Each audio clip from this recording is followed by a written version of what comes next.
I'm just thinking about how many Black Bear diners there are in this town, and can I get away with burning them all down? Like if there's like not enough to like if there's like at least four or five, like I can't get away with it. But I think there's only There are 4 locations in oh Vegas. shit, I don't know, bro. That's getting kind of dicey.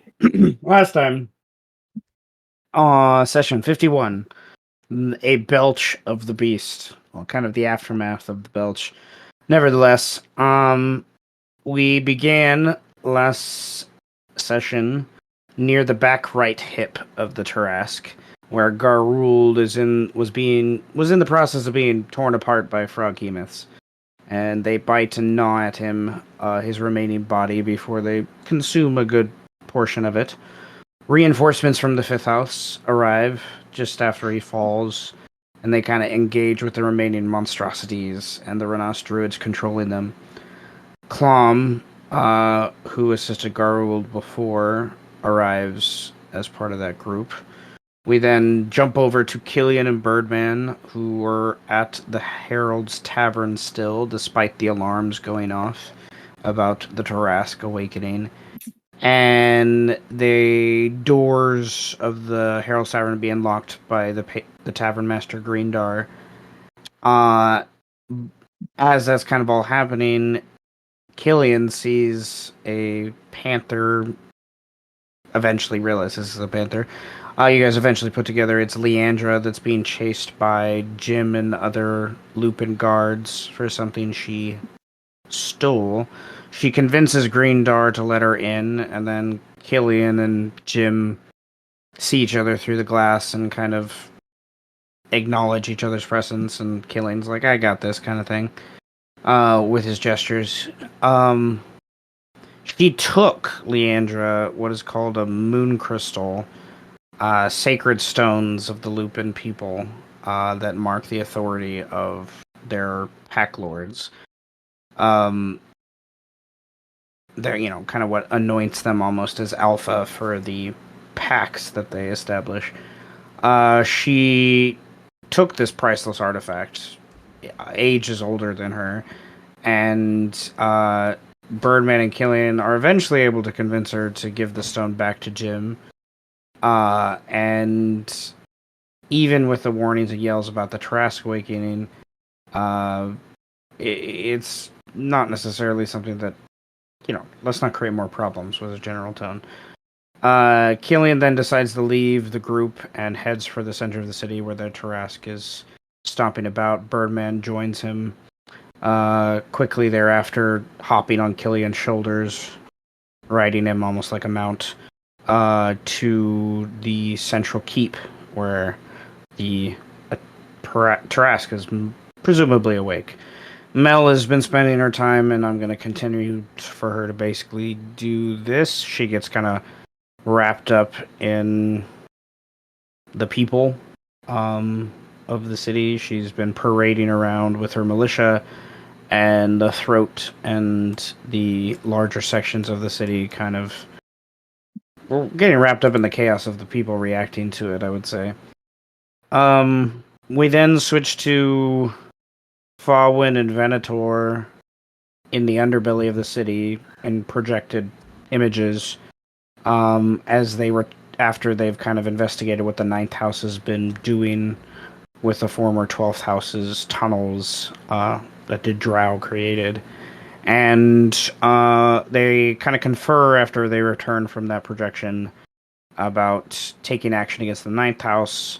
But now with the warnings happening to the central of the city, they decide they need to, of course, investigate and engage before, their plans get affected by things. They conjure a teleportation circle to make it get there as quick as possible, and immediately view kind of the chaos, kind of some of it already aforementioned, the fifth house seal in combat between the second and fifth house representatives after Garuld's fall, the muck and ooze of the maw after it, belched up this nastiness everywhere. They cast some spells on each other, haste and other things, and the shadow elf, I'll say, kind of dashes very, very quickly to the fifth house seal to take care of the remaining Froghemus that ripped and attacked Garuld, and now he's in combat with the remaining fifth house reinforcements, including Clom. Meanwhile, Falwyn returns to the tower after getting some sand from the 11th seal to return to later on. He tries to find Orcafor, but isn't quite sure where he is, so he goes to one of the scrying rooms, and after sending some magical messages to Squeer to try to figure out where Orcafor is, he finds Squeer is Orcafor's apprentice, and he's an abjuration wizard. Finds that they're invisible somewhere near where this combat is happening, where near the second house seal, closer to the mouth of the Tarrasque, Orcafor is invisible, watching his cousin Anton engage with the second house to take their seal, kind of as like vengeance and, the City of Salt. Killian goes to engage, runs up north to kind of get in the middle of that chaos with Orcafor and the others. And Birdman splits more south, meets with these god butchers that and Birdman sees the tail end of it too, of the shadow that like is in front of the Tarrasque mouth that almost takes form in a humanoid, and they run after it, and the shadow just disappears, and Birdman's soon able to discern with his insane survival skills and perception and nature understanding of the Tarrasque. He soon able to discern that there's some creature here. It's not just a shadow, and he's able to kind of follow it in the blood and muck as it kind of circles around. And then we wrap up last session by meeting Lust's new character, Amu, who is a cousin, a brother of Piovani. It's kind of, family is very broad with how the Mustellan interpret those things. But nevertheless, he arrives traveling through the tree that is the base of the tower that is the 10th house, this ancient tree, root system that died long ago because of the fallout and battle with the beast. But the 10th house has used this to kind of establish some of their own connections and tunnels within the city to help with trade and smuggling and other things that they do. But arriving through this tree that is still alive, it's just very dilapidated. Amu hears upstairs movement and concern kind of going on, goes to look for his brother, and after being gone for so long in the swamps around the city, they discuss some of the recent events and how Pio is kind of overwhelmed with everything, more or less. And he asks Amu, instead of sending possibly a dozen Putori to their death, he asks Amu to go investigate what the fuck's going on, so he knows how to pivot from it and whatnot. And then as everyone's kind of verging on the center, fighting in the center, Falwyn is in the tower of the 11th house by this point, so either on a balcony or through one of the scrying windows, whatever the case is, there's a giant shadow of some flying creature that kind of goes over the sky and covers parts of the city, and there's reaction from the common folk, oohs and ahs and gasps and oh shits and various things. And it goes from west, southwest to northeast. And then it's kind of looking like it's turning around eastward, going more south, and then going to probably cut back over the city in another diagonal cut from, southeast to then northwest. Those of you that rolled the perception last time, they got a really high score. No, it's weird. Some giant eagle thing. It's quite unclear exactly what it is. It's fucking huge. It's not as big as the Tarrasque, but it's a gargantuan creature, for lack of a better way to put it. And that is where we pick up, is Birdman is on top of the head of the Tarrasque. Setch is the quote unquote shadow that they were kind of investigating, who's invisible on the back, somewhere near the Tarrasque, I will say. Venator is here, just kind of near the right back hip, engaged with a few from the fifth house. Killian is near the front arm. I should move him down a little bit. Engaged with people from the second and fifth house, and maybe the 11th house if Orcafor decides to engage. Amu, I picture, is on like the giant keep wall, kind of looking down, able to gauge most of this, but not all of it, kind of what's going on, so he can kind of pinpoint where he would like to go first. The 10th house bind is in seal is not affected by any means. So there is kind of, I'm gonna put, I modified some things that is change. So I should say, Seth, the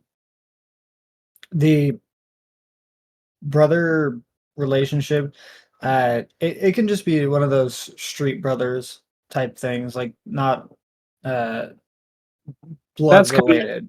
yeah, But no, yeah. There's also a big thing about the Mustellan is the broad term I use for all weasel folk, which includes Melon, Mustelli, and Putori. They have a very long history of you accidentally leaned into something I kind of already do. Like they consider themselves brothers without even being brothers. Like there's this kind of thing. And then I could imagine the extra layer of like the street gang relationship makes, just solidifies that even more, which is cool. So, the orange dots that I put around the Tarrasque are where the different seals are. They're not in numerical order in any way, shape, or form. The different seals over the first 100 years that the Tarrasque was bound, it didn't start with 13. It, in fact, started with 7, and it soon grew to 13 because of the need that they realized of putting to sleep different parts of the Tarrasque or different effects that the Tarrasque has. That it can interact. One being that earthbind kind of thing you've already dealt with. One of the seals is specifically for that, just to counteract that, so they can move around the Tarrasque with ease and things like that. oh shit, we gotta put his pinky toe to sleep. You know, there's the 13F. That's for the pinky toe. Well, they probably had a problem with the tail at some point. I would imagine. The tail is the 12th house and the 8th house involved with the tail. Yeah. So there's that. Yeah, but like the different seals also, the earlier seals were more closer to like vital organs and things like that. So it's like that's why some of the the first like 7 houses have a little more influence than the others in the city. It's changing very drastically now with moves that have happened in this campaign, but nevertheless, we're going to begin by zooming in to kind of the chaos with the Tarrasque. I would like to go first to kind of the mouth of the beast, where we have Birdman, Setch, Killian. He's not here, unfortunately. Where that dog at? Is where I would like to zoom in first. But before we jump into that zoom, and then we'll go to Venator, and then we'll see what Falwyn's going to contribute. But before we do to that, where is Amu heading based upon the information he has? The information that he has is such that he probably knows where the he probably does know where each of the binds are, uh, but he's more concerned with what looks like the most immediate type of threat observation that isn't getting into house politics. I will do a perception check Okay. to kind of gauge, like, just to see what there is, and then just go from there, I guess. Okay. um, down the closest side of the Trask, what you see first is a couple dozen people further from the Trask, closer to you, moving in that direction, observing in that direction, whatever the case, as there is another dozen or so closest to the beast itself, obviously engaged in house politics, like fighting. Like these are obviously different houses having a skirmish, a civil war that has maybe caused this alert in the first place. The next thing that catches your eye is just the amount of the dark, oozy, blood-like substance that's like in this area. That just like you didn't witness the belch, of course, but that is not normal from what you remember. That last time you saw the Tarrasque from this point of view, that was not there. It's very recent. It looks like sort of fresh blood, but there's this weird there's weird colors and sheens to it. It doesn't look normal by any means. And there's a couple people kind of wading through that and whatnot, going towards the Tarrasque. And the only other thing I think you would see from your position is just if you look more to the west, just how many of the people are just moving from away from the Tarrasque, like they're getting caught in the throat basically, as there's so many people trying to. They're not sure if they're evacuating, if they're not evacuating. It's like the first 10 minutes of like the chaos of an incident. So yeah, what do you want to do? Okay. Seeing the giant pool of bile, he will beeline there immediately. He will jump from the wall, and just before hitting the ground, he's going to cast on himself gaseous form so that he could have that that slight flying speed to, and he's also a gas, so he won't really impact on the ground. And then he'll immediately break it once he's on the ground to just run as fast as he can to the bile. Okay. That takes you a minute or so, probably, to run there as things are going on.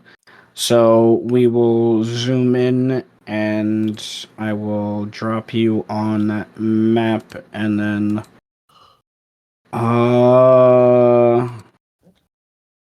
we'll have you jump in a moment when it makes sense. Or scroll up. Too many things. All right. Then can we're going to switch over to this map. It's a big map, Hello, arrows. Goodbye, arrows. Oh, but ignored it. if you can't see and you're not on this map, then you feel free to drop your token if you would like. You're a filthy half breed. Or another that you can see through. Nevertheless, I made some modifications because I had some time to think about some things. Okay. We are. This group of people on this map is not. Because Nova isn't here. I'm not going to put the rest of you in combat just yet. I'm probably just roll through what Nova's doing up there unless one of you go up there kind of later on. Nevertheless, Setch is currently invisible with where we kind of left him off last time. Near where you are on the map, like kind of you can decide how high up you are if you want for those things. And then we have Birdman kind of on the nose structure. Almu's coming from the northwest into this kind of position after flying with his gaseous form. And the various guards and, I don't know, affiliates of the different houses that deal with the seals to the south are all kind of like in the process of reacting to it or whatnot. Birdman from your position, Setch from your position, you guys can clearly see this is the 13th house seal. The two guards of it have kind of pushed themselves back a little bit away from the position. This seal is the 11th house seal. It's guarded by water elementals, now bile blood elementals, basically. Yeah. Sick. And this, yeah, this is the 9th house seal. They have a glaring of kittens there to protect them. And then this is the 6th house seal. They have some patrolling. They take position up above the seal. Usually, they have like a little camp up there. A group of them, and up here to the northeast of the map is the second seal, second house seal, where Killian is kind of getting engaged, and where Anton and Orcafor are kind of at as well. We will go to Birdman and Fetch first. What do you two want to do in this current situation? Birdman is looking for Setch. Setch is hiding. That's basically where we left out. He doesn't know it's you, though. He has no idea it's you right now. So all of the commotion is kind of all towards the head of the terrace, correct? Most of it, either the head of Tarask or up here where Killian has run off to the northeast, yeah. Cool. Yeah, there's a straight up skirmish happening up here. And here is just people coming in to react to what you just did, basically. And then you have all the nastiness that's seeping out underneath it on the ground there. And what time is it? Is it nighttime? Valid question. Or is it was is at least dim light. Dim light around me, yeah. Yeah, there's dim light just because the city itself has this haze. Let's see. I can't remember if it's if it's darkness yet. So let me open the timeline because I can't remember what time I put it at. No matter the case, meteor swarm. If you want to. Solves every problems. Solves all your problems if your problem is to cause more problems. Your problem I like is being part of the problem. I would like to preface this by saying, if you are going to kill me, please make it cool. That's all I'm gonna say. I mean, he already unfortunately unintentionally wasted his power word kill. So Hey, that doesn't mean he still can't kill me though. Remember, I basically almost killed myself last session. I drank the nasty bile. Okay, I haven't updated something apparently in a little bit, but I'm pretty sure we're like, it's like early morning. no, we're not early morning. It's probably just Like- after midday, maybe at the very least midday. The time would has have been been so funny, though. convoluted. It's been Birdman- morning. It's been evening. We dragged out an hour to 3 sessions. Yeah, That's true. That's true. It's like mid afternoon, we'll say. So it's dim light. It would have been funny. Birdman laments that he's gonna live for basically ever, and then he accidentally kills himself. Yeah, You know. you know how it goes. And then Eros has to become the BBEG.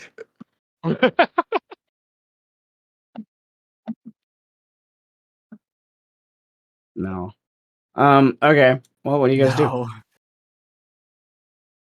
Oh, I mean, I'm still tracking the shadow. I don't know how hard that is. I He's have these invisible. two. I have these two god butchers with me. Like they're trying to, I guess, describe like where do you think he could be? What's the best place to like go?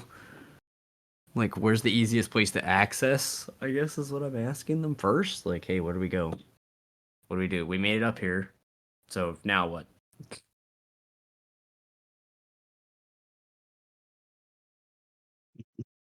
Uh, Jaeger looks over to Meat Masher. Meat Masher looks over to him. They look at you, and then they're like, Meat Masher." He goes this way. He just starts to kind of walk up to like this ridge here, All and right. then Jaeger just kind of nods, like, "Hey, let's follow him." All right. Sounds good to me. That was a good talk, team. Let's go. So we just make our way up here. Is it hard to get up there, or like, are they just doing You're it with ease gonna because they're badasses, and I have to you can roll? get Or up like, to, you can get up to where they're at without any trouble. When we get to climbing through the ridge of the horns, you're gonna need an athletics check. I was gonna say, as long Uh, as it's not difficult terrain, I'll be, I I think, mean, okay. I think you're fine even if it is difficult terrain.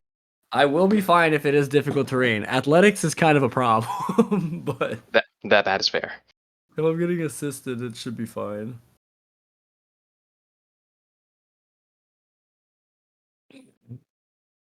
okay. Well, It's not bad. I'll take it. the group check was a DC 15. Two of you beat a DC Yay! 15. So you actually helped one of the guys almost falls.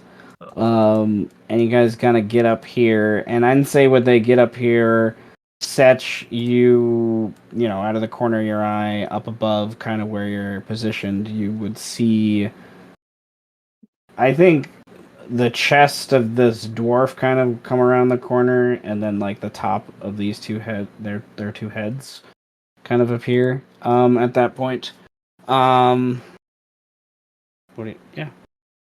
Birdman, you're kind of at one of the higher points, other than like where the shoulders kind of ridge up way back here, kind of slowly climbs up and up here, kind of thing. And you're finally able to see down here, and probably can see because Killian's fucking huge. Killian about to like jump or run over whatnot the wrist and kind of engage with things over here. That's crazy. And then That's a 95-foot drop. I just looked down like, oh shit. Like, finally getting a sense of how big this thing actually is. Like, oh fuck. I'm scared. so, what do you do? Because Killian's like ripping apart frogs by this point. Just like kick frog 1, kick frog 2. Shit, there's 3 big frogs. There's too many frogs. They all need to die. Never enough. I guess I'll scream. I'll be like, hey, if there's a shadow up here, I would like to have a conversation. Or we would like to have a conversation. Meat Right? Masher turns around with that look like, what the fuck you're doing? And Jaeger Fuck just up. like readies his axe, like, oh I like shit. look at him. I like look at him like, yeah. Got magic cast on them. Like, if they were not as strong as they would have died. Like, they're like, what the fuck? Like, this guy is like not. They don't see him as friendly. The shadow is friendly by their reactions. They don't say anything. I like say, we're gonna talk to you. We're gonna talk to it, right? There's a growl from the dwarf. The human just kind of like shrugs, like, if you want to, kind of thing. But Okay, they're yeah. both ready to attack if anything happens. Okay, rad. I want to talk to you. These fine gentlemen here have warned me that that is not a good idea. You hear another growl from Meat Masher. But I think as a diplomat of this city, right? I'm a diplomat, right? That's what they Yes. call it? Okay, great. As a diplomat of the city, I think maybe we could come to some sort of agreement. You could voice your concerns. We could voice our concerns. Hopefully, we don't need to kill each other because my body hurts and I think I drank something I wasn't supposed to. Also, my arms are tired. That's pretty cool. So yeah, I don't know where you are. They call you a shadow. Shadows are hard to track. I could try to smell you, but it smells bad up here.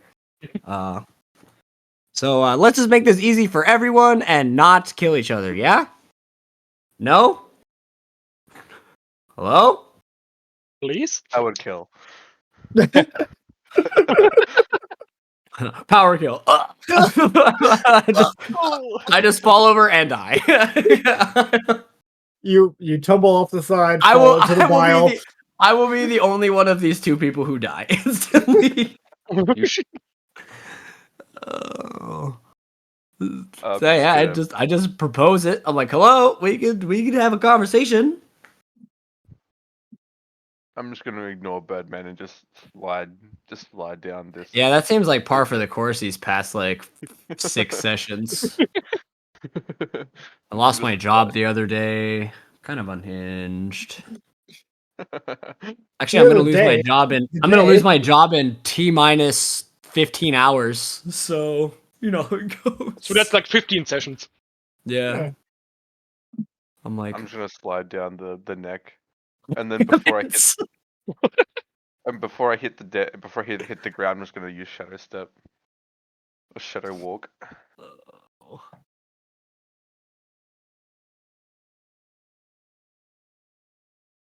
I just look at the two like, all right, he's not coming out. So what do we do? Let's keep going. Do we keep walking up the Tarask and hoping that we find something? Meat Masher looks back at Jaeger and the human guy kind of like he kind of gazes over the corner there and is just like, it's either that or we go help those crazy motherfuckers. I'm not going down there. Fuck that. No, okay. He kind of nods and he kind of walks to the next kind of ridge, and then it's like me Masher kind of grunts and follows, and All right, Birdman, you could do this. I climb up. Oh god. we'll do another collaborative athletics check I for knew the it. next section, Oh god. which is basically like most of the neck. Like, Oh Yep. god. how well do you guys Yup. do here? Well, Yup. it was. Yeah. We're gonna say we get to God. like here, and Birdman slips and falls Ah. off, and like Jaeger dives for you, and Meat Masher, because his 25 is the only reason why you guys don't fall all the way off, as he grabs Jaeger, and then you guys pull yourselves up here and like take another breather, and Killian has by this point taken out at least, 4 different frogs and is now engaged with one of the bigger frogs, and then this bigger frog's over here and this bigger frog's over here, and there's like ranged attacks and things coming from back here. Just of kind of that. Does Setch want to do anything as he sees them traverse kind of above him? No, I'm more interested in shitting on more binds. Sorry, more ballista. Let's do one more collaborative check. God. Yeah, when that bird arrives, I don't know how the city's gonna fight that. Through the power of friendship. Or wait, we don't have that. Oh shit. For the power of enemy ship. You guys kind of slip and slide. It's obvious things got shifted. Jaeger even says that like, did the neck move? He's confused. Things feel different up here, and there's some more death and destruction down below there of things being thrown around, frogs grabbing things with tentacles, throwing them off to the side, screaming and roaring and things like that. And you just make your slower time than you expect, but you eventually get up to the ridge line, which other than like the keep wall that's around you, this is like one of the tallest buildings within 200 feet, other than the Beast Crown kind of north of you. You know what? I'm putting this shit on my resume when I'm done, dude. If I survive this, it's going on my resume. Hiked the Tarrasque. You're like, yeah, I climbed Everest one time. That was pretty cool. We could probably say by this point, Amu is getting to this map. Skittering to more or less the point where I just placed you. And what does Amu want to do? What does Amu want to do once he comes here? He is immediately not necessarily beelining, but he'll essentially is just going around to get close to the puke, trying not to you know not to say he's trying to not be noticed, but that even if he is noticed, that they're not going to pay, that the first house isn't going to pay him any heed. Like, just he's skirting around them, like, nope, not dealing with you at all. Just want to Okay. get to this gross, to this gross here. Oh, you violated the law. Shut up.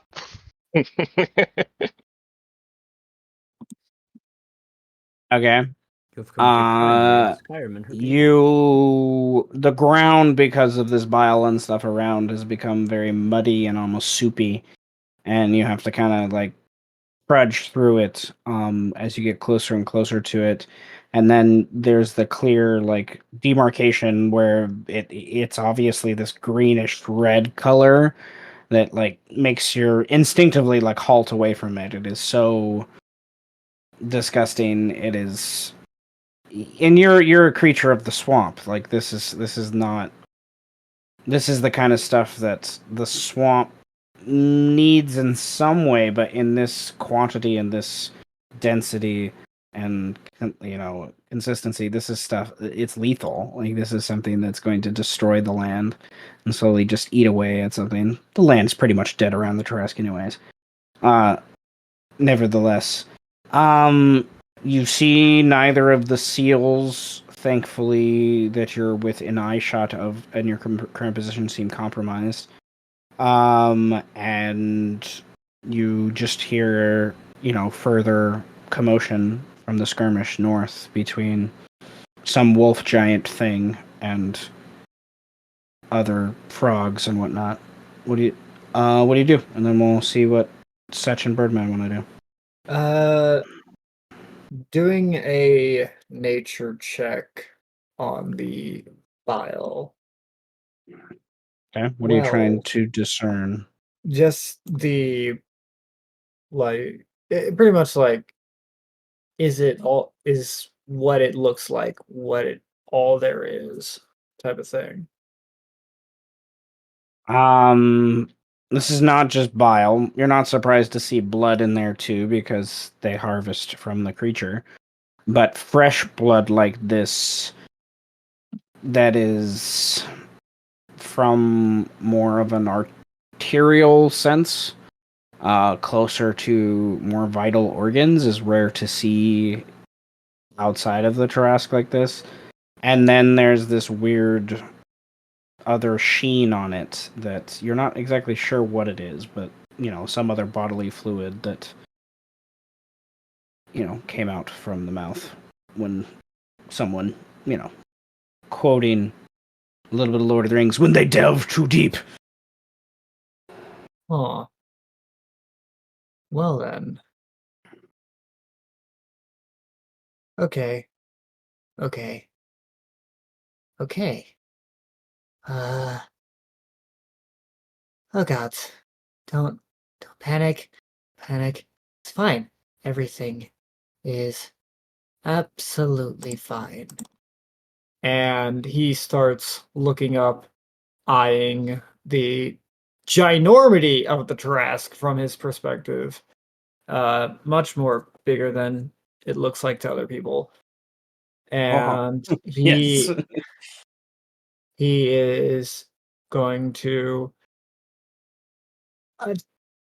attempt to climb it Alright, to get like a better vantage point.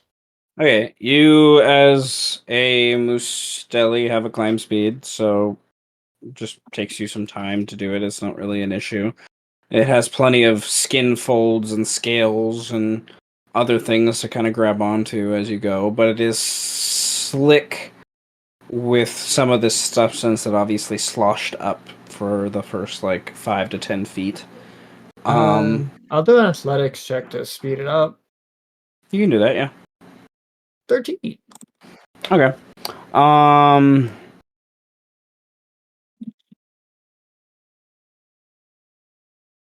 Okay, so you're basically climbing up to the top right as Birdman is coming to the ridge of the shoulder in the very slow sense. They were doing, you see three figures kind of climbing up there. And at kind of like, you're probably more to the bottom of the thing, nevertheless. You get a better vantage of the combat going on there. The other, the first house seal. And then, this is only a few moments have gone by. There are people, especially from the west of your position where the prime gate is. There's an influx of people from different houses to come view this and see what else needs to be done. From your current position with your nature check and everything, you understand the Tarask is not awake. So this alarm was set because of the weird stuff on the ground. No, it's obviously odd, but it's not awake. So there is that. That's actually like a calming thing, I think, to someone like your character in some ways. Birdman, and we'll go to Setch first. Setch, what do you want to do? I'm gonna head to the closest bind that I haven't, or the furthest bind away that I haven't destroyed yet. You mean Ballista? Ballista, sorry, Ballista, yeah. Yeah. Ballista. I'm using Shadow Walk to make it quicker too.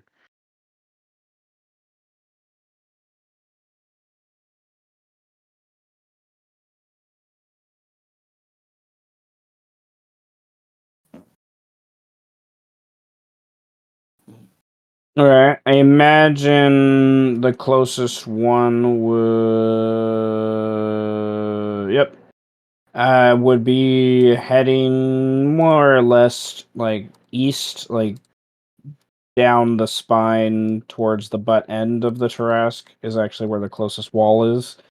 The other ones are, like, an extra 150 feet away from your current position. Tarask kind of leans more back towards the east part of the city. And it would take you a minute or two, depending on how quickly you can move. Like, what does Shadow Walk do again?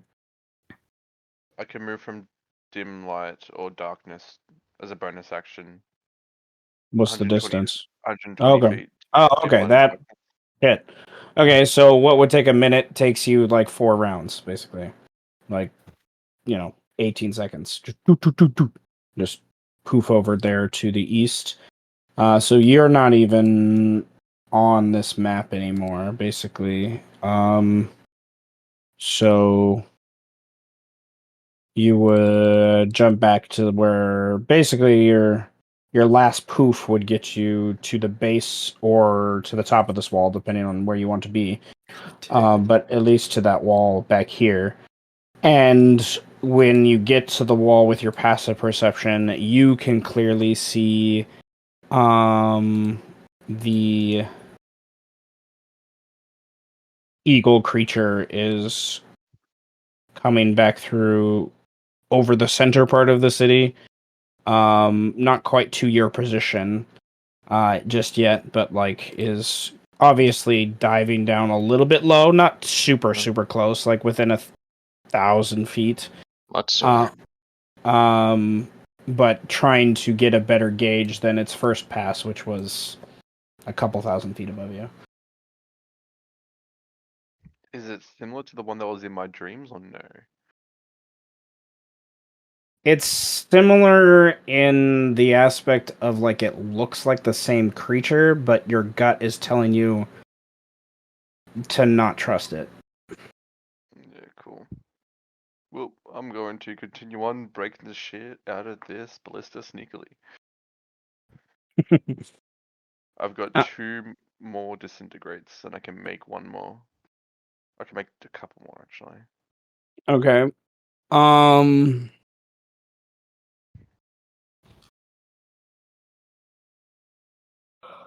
I need to mark this on the map.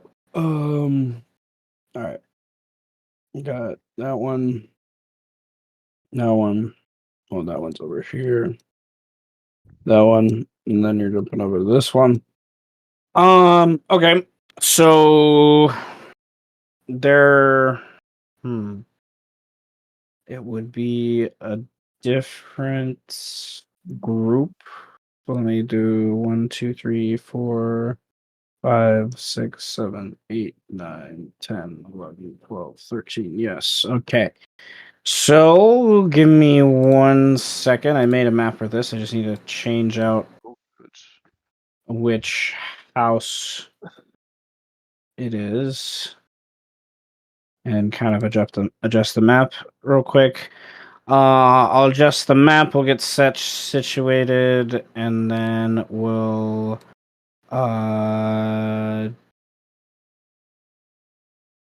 do one more thing with Birdman, and then we'll jump to Fallen real quick, and to Venator as well, and get into that chaos. Oh, Yeah, I just kill more stuff. yes. This So, map adjustment brought to you by no one. I don't want that cat to be that big. Goodness Wild gracious. Goose chase. This map adjustment brought to you by not that cat. Maybe from the eagle. Who knows? Are you tired of always having cats inside of your house? Buy a shotgun. Problem solved. You could just let them out of your house. No, less buy a cleaning. shotgun. Shotgun! It's less cleaning. Cleaning isn't the problem, it's the cats. There's a dead guy you killed last week, still on your couch. Yeah, but I'll clean that. It's just one less thing I gotta do.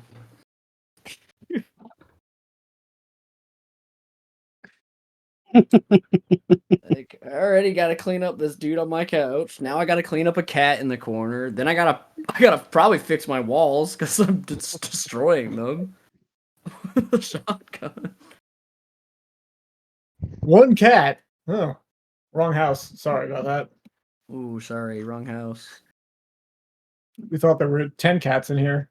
What's happening Yeah, it's here, probably. bro? Oh Just no. Ugly looking cats. Ugh. They're not all cats. Those are like otters, bro. There are Yeah, some ugly looking cats. some of. Hey, I guess you're not wrong.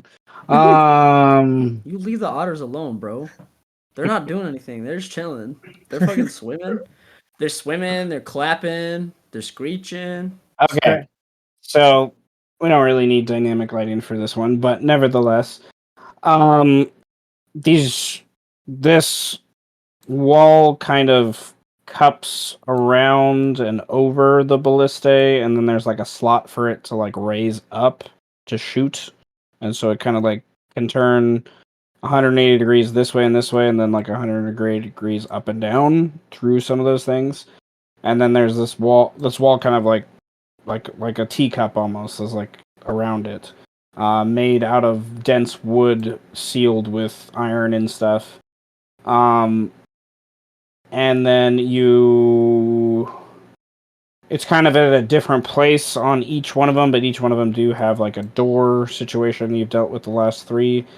And you're pretty sure Setch I guess it's up to you. If you want to roll a history check, you can see if you remember which which house this belongs to, if you care about that. If not, what do you want to do? I'm just going to sneakily break it. Okay. How do you want to go about that? With a giant Um, explosion. Pretty much like the similar to the last time, because isn't the ballista like inside like a housing or something?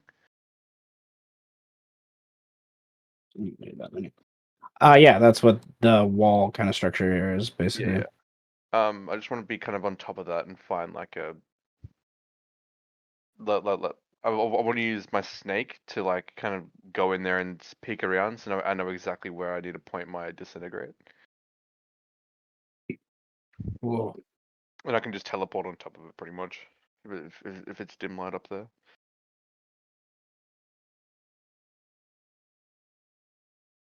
Okay, I would like a stealth check to represent the snake, but also you getting on top without anyone noticing you. You'll have advantage because of shadows. I'm going to use the sorcery point to re-roll that. Much better. Okay. So you poof like on top, your snake slides underneath the door, and you're kind of looking through your snake's eyes as you do, and you find that little mechanism that controls basically how they can orient it. It probably could still fire once, but it can't really, like, after firing once, it's probably fucked and won't be able to do any more after that, and won't be able to move. That you've kind of targeted before.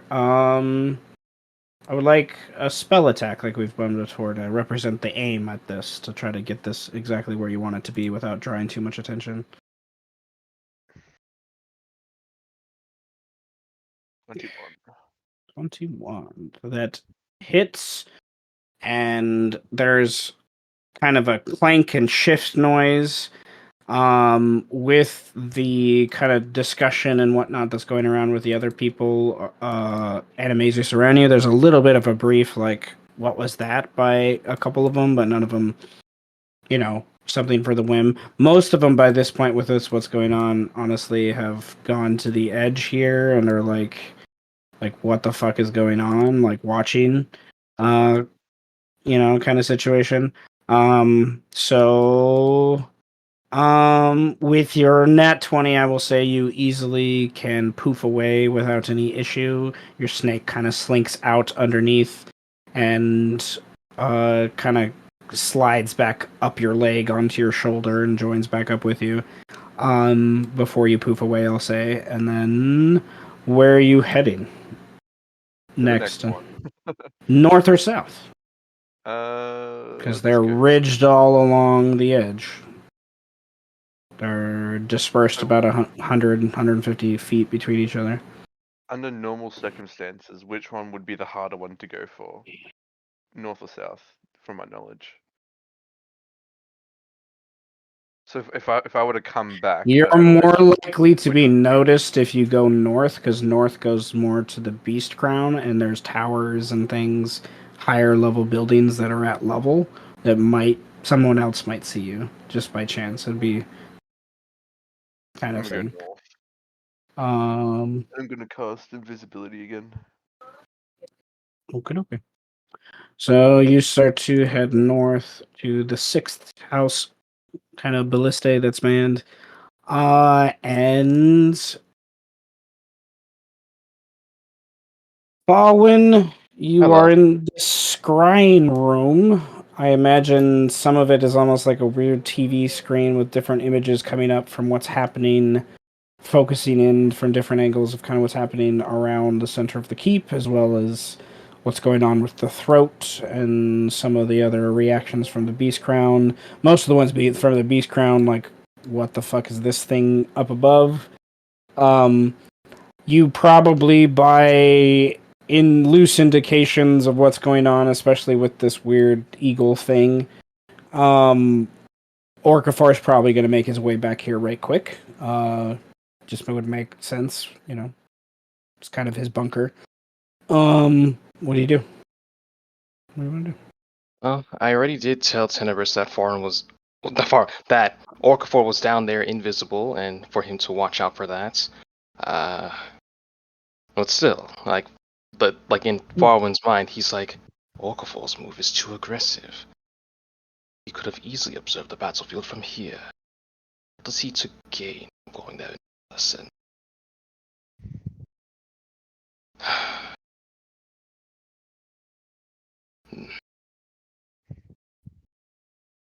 No matter. It matters not what occurs down there, but the arrival of this entity could be problematic.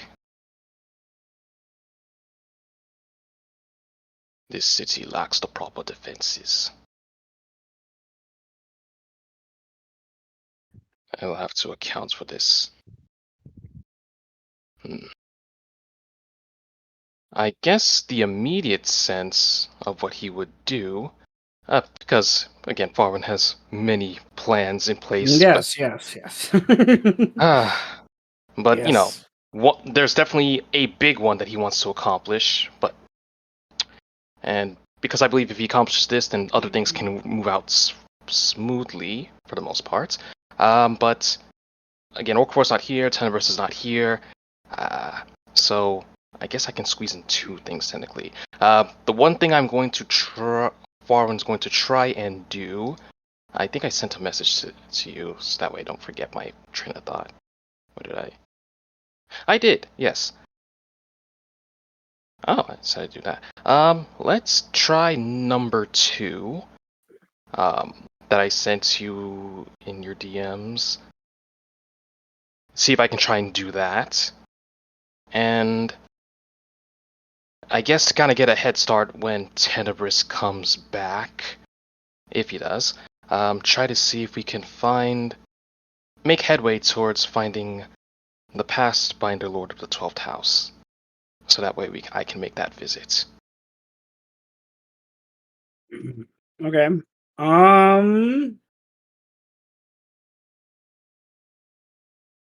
We'll say that you go to. There's probably many libraries in this tower of different reasons, one for illusions, one for other things, abjurations, different stuff. Mhm. Locating a disguise spell is relatively easy. You will need to take some time to add it if that's what you want to do to those things. But that would be like what, it takes like an hour or so to do that? Yeah, the goal is to get them. Me adding it to a spell book would be another thing. But I just want to make Okay. sure I have them in my collection first before I make a decision of either do I burn the scroll or do I just copy it down. You know what I mean? Okay. The other ones I need a Arcana check For to each one? see for each one. So Okay.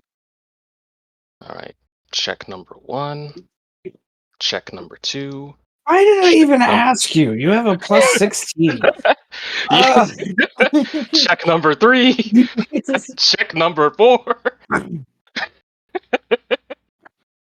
Oh Plus goodness. 16. How did you get expertise? Expertise in Arcana. What is it? The feats. What feat is it? Skill expert. Ah, that one. Gotcha. Okay. Well, we'll just do the thing.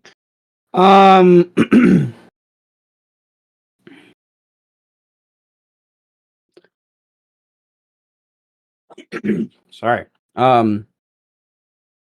Okay. All right. So I would like you to roll me 2d4. 2d4. 2, 3, 4. Okay, 2d4. 2d4. That is 3. You wanted low, so that's not too bad. It's gonna take you 2 to 3 hours to Ah. locate all of these. You do, but to go to the different floors to speak to the different people that aren't distracted by what's already going on or on other duties with Orcafor. A lot of it you do research on your own, but there does have to be a little bit of collaboration, especially for the last couple. Those are a little difficult to locate some indication of. So yeah. Okay. So after 3 hours go by, I guess for the rest of the session, because I definitely would want to take a long rest, I presume. Again, one would be, making sure I make headway to know where to go to find the Binded Lord before the Matron Mother, so I can ask some cryptic questions, and spend some time with Ellis, see how he's doing with rebuilding Ferrum, as well as just checking in with the boy. I think as of late, his only friends are the friends that he summons, rather than the rest of the people in the tower. I would like another investigation or history check as part of this 3 hours of you looking into some of the recent history of the city to see if you can locate some of that information. And then it's up to you if you want to do a little role play scene with Ellis. Investigation or history? What would you say makes sense? Would it be the same information, or will one check? It's the same information. It's just I think both proficiencies make sense. Okay. Well, I'm incentivized to do another one then.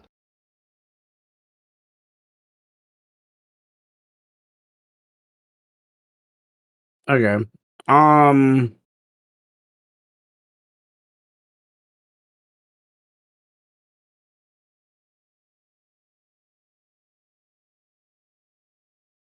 You would need to.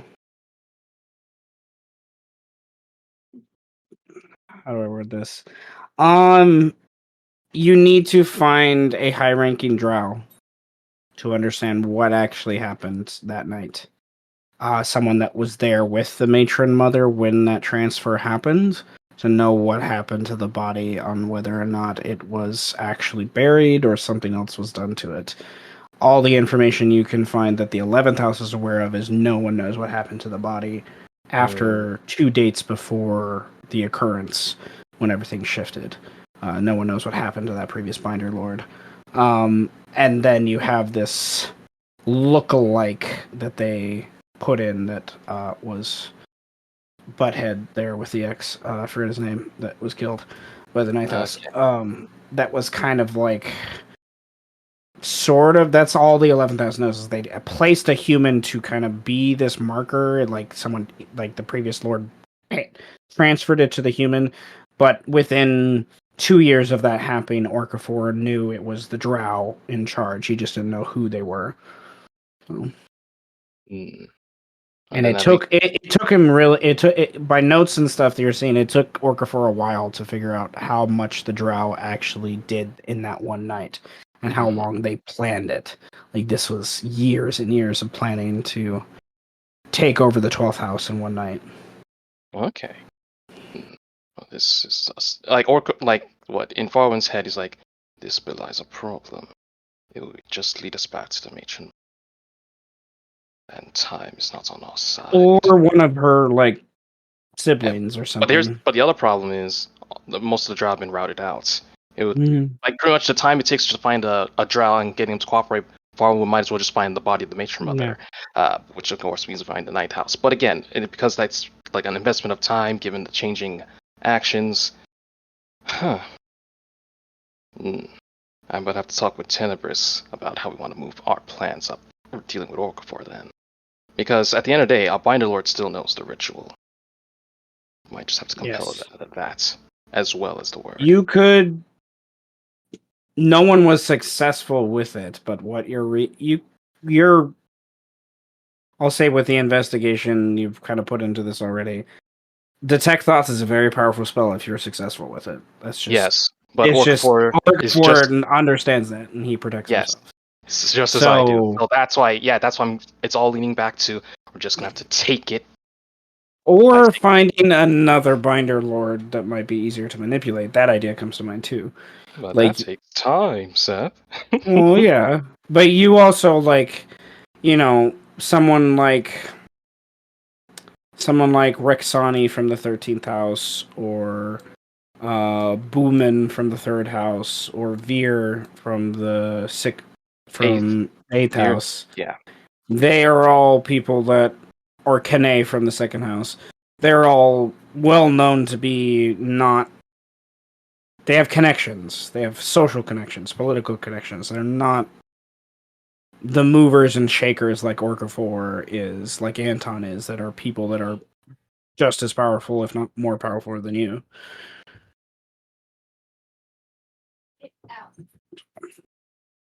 Or even the 4th house. Trundle, he's a goblin. I imagine you as an elf would scoff at a goblin. Yes, yes. It's just like the time it would need to get into the good graces of some of these binder lords. Orc might already have the soul cage, and he might cause something that would be undesirable to Farwind. You know, well, for Farwind, since the 11th house reputation, he'd have to live with that. Hmm. Hmm. I will talk with Tenebris about it, but I'm probably leaning more towards we're just gonna have to take it from Orca Okay. and So preparing just for that. Yeah, preparing for that confrontation. getting some rest, getting Thelis on your side more. Yes. All right. Um.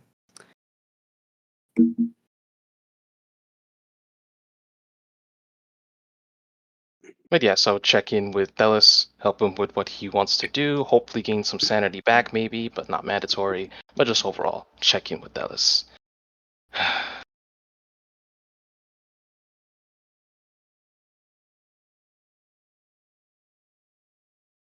Sure. You get 1 sanity back.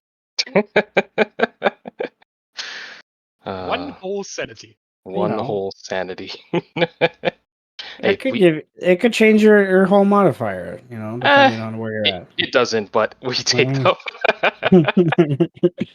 Oh. I'm trying to think how that conversation went. uh, like,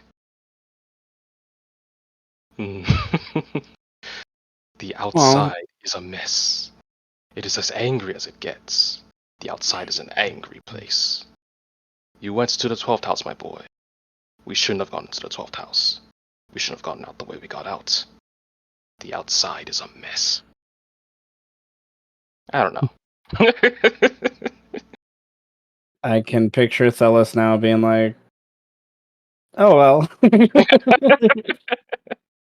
What do I do with this neck right here? How do I connect that? You need this tinkering object right here. You need to connect it to the socket. All right. Let's jump to Tenebris in the middle of his chaos. Yeah, more killing. He is invisible for a few more rounds. Um, Where am I? You're on top of a frog. You're Oh, invisible. right there. You are invisible. We ended last time with your turn. So we will pick up with this cat person's turn. They are going to use a bonus action to heal themselves for a little bit. And then they're going to they have no idea where you're at. They're gonna roll a perception check. They're gonna do a search check. Like, try to figure out something. They needed basically a nat 20. And so they do not figure anything. I'm gonna say with the 14, they end up starting to walk off kind of in this direction. Like trying to figure out where you're at. Like they're kind of scimitar in one hand slashing awkwardly in front of them. The group of these guys are I'm gonna roll a d8 for each of them. Right. So this guy goes this way, and he's going to roll a perception check. See if anything comes to mind. This guy goes off the map and does a similar thing. Is like, hey, what the fuck is what the fuck? What the fuck? And he's just like, no, I need to go back this way. And he goes back this way. And then this guy, you know, he goes in this direction and is going to roll a perception check. Has no idea. Venator might be right next to him. This person goes this direction and similarly is just kind of looking around. These two, one's gonna go this way, one's gonna go this way, and they're gonna roll similar thing. The second one, he's looking over here. He knows something's weird. He kind of tells the Clom, "Hey, what's over there?" Clom is gonna take that hint, and he's going to kind of come over here. And Clom is going to. I'm gonna pick a D8. Okay. So one he needed a 2. He attacks in this direction, and he and just swoofs through things. And he kind of barks back. He's like, "You sure?" And the other one's like, "I don't know. I don't know. I thought I saw something." So what he's going to do is he has 4 attacks he can make. One attack goes here. I'm going to roll 3 more d8s. One goes here. He's like, there's something there. He goes back here, and then he's like, he wants to attack this square, and then that guy's there, and he's just like, what the fuck? Like, invisibility when you have a low perception. What do you do, Venator? I just want to say, greater invis combined with haste is such an unfair combination. I love it. Everything's ticking down a little bit, though. Yeah, I am keeping track, don't worry. Greater invis is down to 8 turns. The haste is down to whatever. Bladestroke is down to 7. Got it. Now let me just hit this guy 3 times and then walk away. Boom.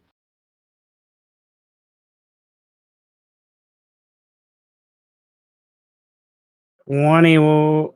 Is it? Do you have advantage for any reason? Oh yeah, you're stealth. Yeah. It's so invisible. 20 will miss. The other 2 will hit. One is with Booming Blade, of course. Where is it? There it is. Okay. Booming Blade does take your action. You do not get multi-attack with Booming Blade, but you're a stupid. You're the stupid thing. Booming Blade, we've been over this. Yeah.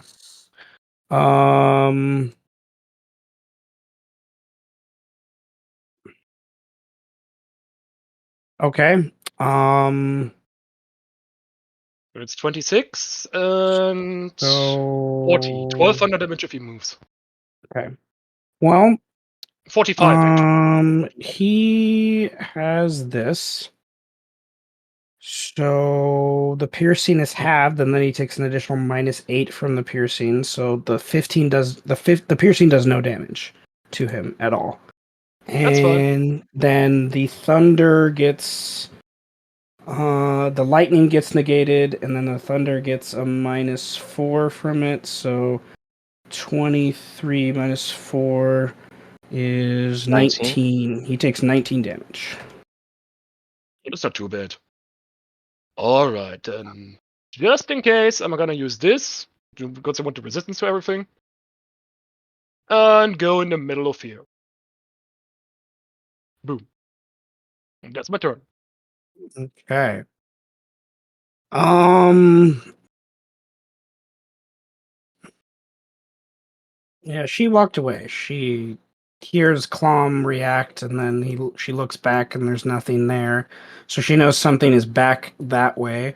So I'm gonna roll a d4, and she kind of heads kind of more this direction than anything. And what's her speed? Uh, she will go to there. You could opportunity if you wanted to. Oh, that's fine. And she is going to I'm not giving away my location. ready.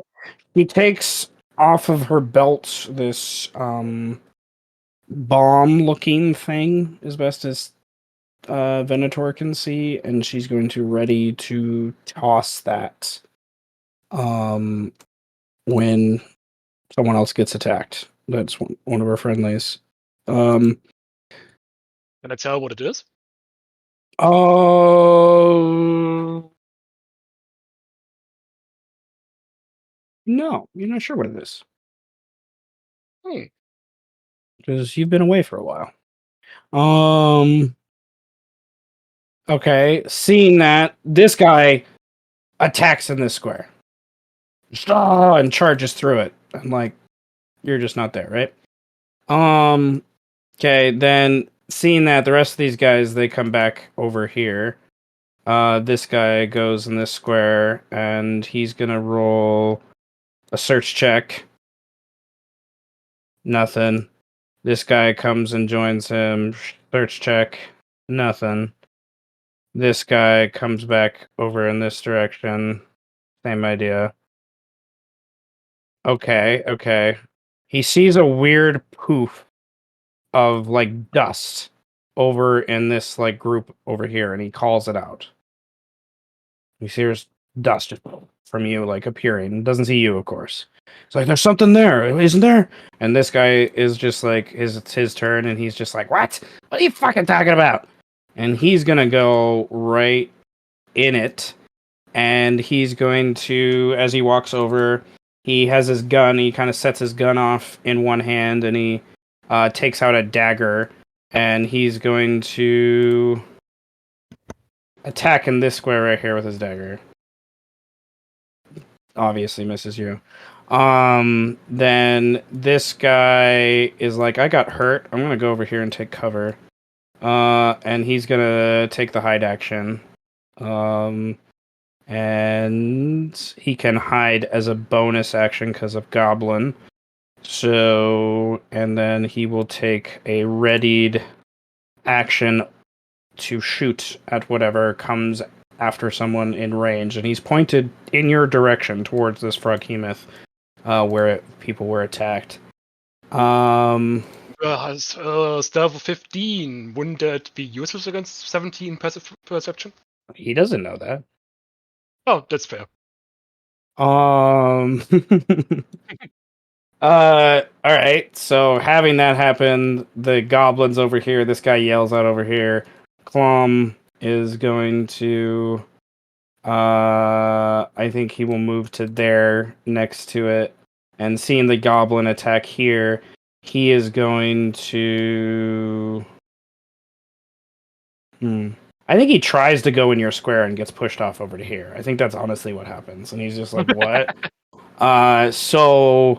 And he's a pretty smart guy. Clom is not dumb.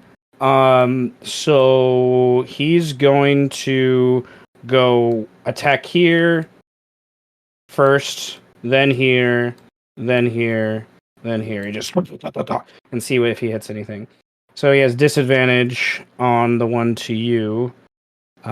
He takes his sword in two hands, and it woofs past you, right? And then he. Can I make things interesting and give you that inspiration to make you hit? Then I just cast shield. Then that's what happens, but it does give him the indication for things. So I'll say his second attack, he wastes here, and then he goes back for his other two attacks at disadvantage to those squares. Then to that square where he felt the shield. So now he has to get a really high one, which is near impossible at disadvantage, but we will see. Yeah. He yells out in common to the others, come here now! But it's your turn. What do you do?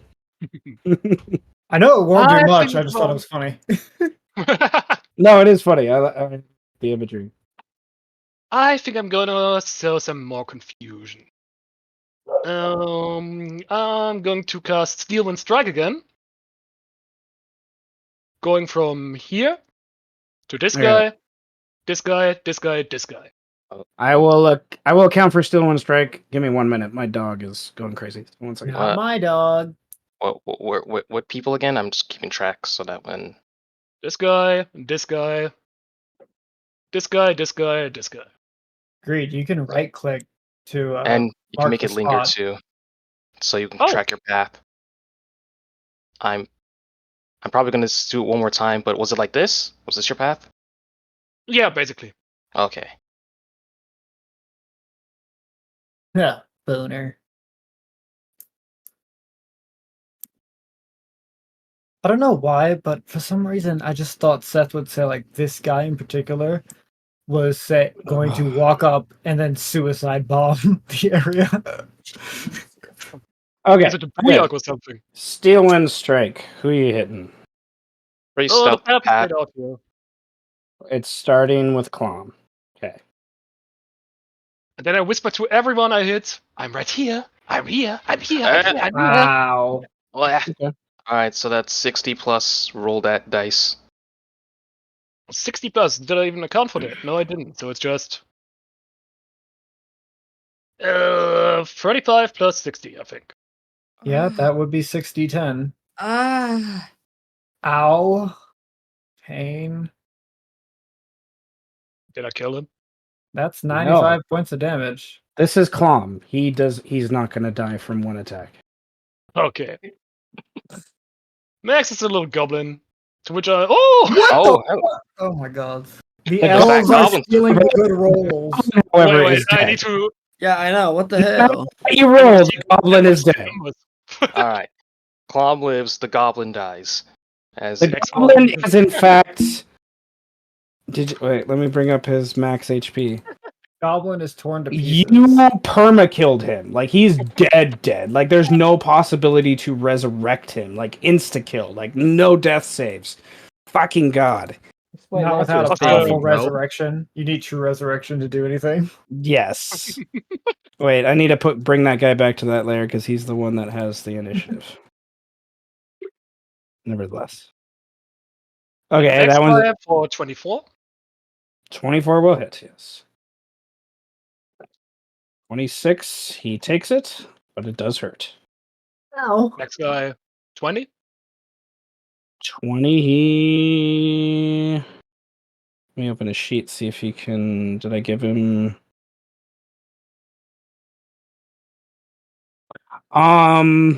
Both of these guys at disadvantage are going to riposte you as you swing by. Alright, let's see him try. Okay, so that's one-handed. 1, 2. Cat, don't do that. Okay. So yeah. 20, yes, will hit. Perfect. And then the last one. And this bitch. 21. Fucking advantage. Seeing if she has a reaction. Nope. Okay. 21 hits. Perfect. For 28. Okay, she takes it. Wasn't she saving her action? To throw a thing? To throw a thing, indeed. I'm gonna give her a D4 to say which direction she's throwing in because she's kind of confused right now because it's like coming from everywhere. So Yeah, it is a multi-attack. So 1 is here, 2 is south, east, 3 is behind her. She throws over. She just like reaction throws over here. It's gonna hit Clom, unfortunately, but she needs to hit you too. It kind of thing. So it is. Let me draw a little circle.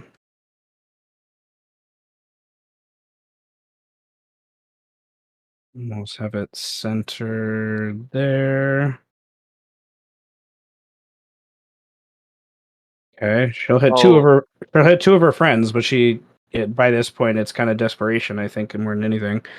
And Yep, this is the thing. I my need a con save from Venator, Clom, and her little compatriot there. Mhm. Compatriot first. I will roll. Okay. Um, Oh, I don't know why Bless is there. Fucking hell. It shouldn't be. Well, you're But it fine doesn't matter because I would have a +9 anyway, so I succeed either Well, way. for your concentration, but not for unless you took something that I don't know about. Oh, right. You're right in concentration. Either way, I succeed. Because of Clom's sentinel stance that's still up, he has advantage on this con save. Okay.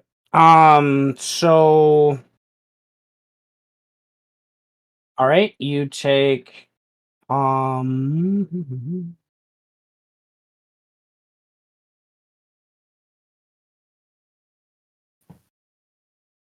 5? Well, I guess you split that 25 in half. on Yeah. a success you take half, yeah. So you just take half, so that will just say 12 acid and thunder damage. 6 acid, 6 thunder. You say for Oh. now. Oh. This one's slightly different than the other ones. Oh, I see. You combined it and said, oh, "Okay, I see what you did." Okay. So 8 minus 8 is 4. I mean minus oh no. Yeah, minus another 4. Did I still have the resistance thing open? God damn. Let me double check. Until the start of my next turn. Okay, so no, it wasn't up. All right. So you pass the con save. Now you need a concentration, right? I don't think you can fail, but based on damage you took. But yeah, go ahead. He has to beat a 10, so if he DC has a 10, +9. I can't lose that. How do you have Because a of plus his 9? blade song thing. Yeah, that's a Oh, okay, +5 on okay, top. okay. That's all I need was that. Okay. Okay. So you're still concentrating. Did finally take some damage though. Right. Then I'm just gonna hit her again with my hasted action. Okay. Boom. 29 29 hits. Yes. for 20 damage. Okay.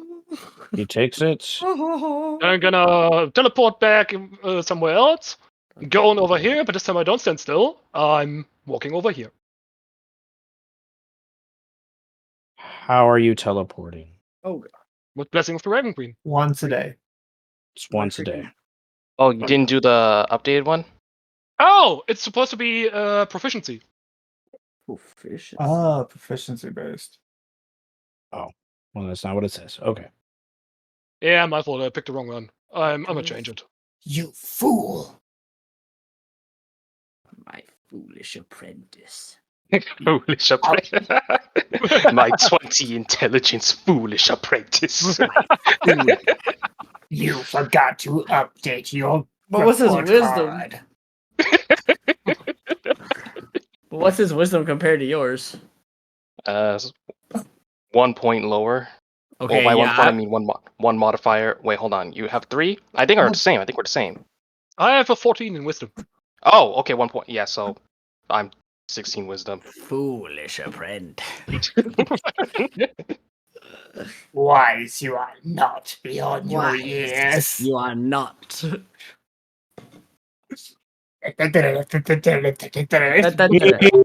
In the corner. She moves away from that point, heals this guy as she runs away, and then is going to take the dodge action. T-posing. Wait, didn't Clom also take the thunder damage from Booming Blade moving? I didn't remember that, so no. Let me double check how much that I was. just- It would have been 1200 damage for him. I just need to see Farwin at some point pull out a sword and do that fucking spin move that he does, where he jumps up in the With air. the autistic screeching? Yeah, dude. Where he jumps up in the air and does like the Ah! There's like the whirlwind spin, like The rest of those guys move back towards her and kind of two of them ready in action to where if anyone comes to attack any of them, they're just gonna attack themselves. The lowly sharpshooter could have got his shot off technically, but I forgot. How much thunder damage did you take? Whoa. 12. Whoa. did the bomb succeed because it was 6 and 6, right? Are you talking about the bomb or are you talking about the booming? He's talking blade? about booming blade. Booming Oh, blade. booming blade. Fuck. Oh, fuck, dude. Well, that messes. All right, this guy is going to go over here. Rinse and repeat. He got a 17, not a 12. Because he doesn't have disadvantage. And then he will stealth and ready another shot. Clom is. Oh, this guy would have moved back too. He would have dashed over here. Clom walks over to the seal, kind of stomps over, looks angrily down at the frog hemoth dead on the ground, and All your fault. Somehow.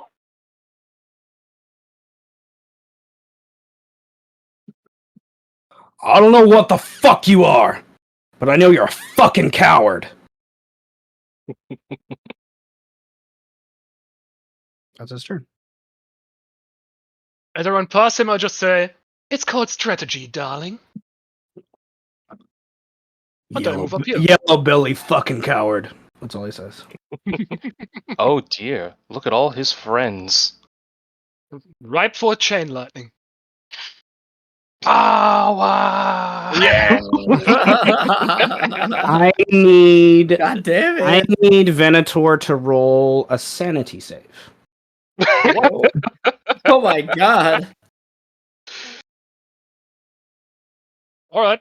Then I'm good. You lose 5 sanity. 5. I need to. Yo. Why do I do sanity? You are becoming Darth Maul. Because you are killing people. I think that's very valid by this point. You've killed dozens of people by this It's point. literally my job. You are I don't Darth care. Maul. You're still a being in this world. You're losing sanity. This is a crazy fucking thing to do. This is not sensical what you're doing here. Yeah, if it is strategy, yes, it can be strategy. That's a different argument. It doesn't mean it's sensical. So, okay, what are you doing? I'm still using chain lightning. That doesn't change anything. Okay. So I guess Where's it chaining This from? one, this one, this one, and then this one. Boom. All right. That's All 10d8. right. Dex. The only thing you need now is just to get cut in half and you'll be fucking set. We're working on it. We are getting there. We're very You're, close. you're slowly getting there. Someone will eventually chop you in half. I'll figure Someone- out. We got Yeah. away. I'll figure it out. Oh, damn, that damage. That's not great damage. They're not making their saves. Those are though. not good saves. All right. I guess we take those. So- Oh, oh, what is this? What are you the fuck? doing? It separates separate roads, right? 'Cause No. it jumps No. and target to target. It's one No, roll. it's not. It's one roll. It's one roll. It just Oh. they all take the whatever the first roll Yeah, is. they take the first roll. Oh, okay. Yeah. It's 29 to them all. This is not Steel Wind Strike. Trust me, True. brother. I know how to use a chain lightning. I've used it for evil before. All right. They all failed their saves. Oh my God. The lady takes it and is very, very wounded, obviously, after that. This guy had exactly 29 health. Oh, This guy had not been hit yet, so he takes it.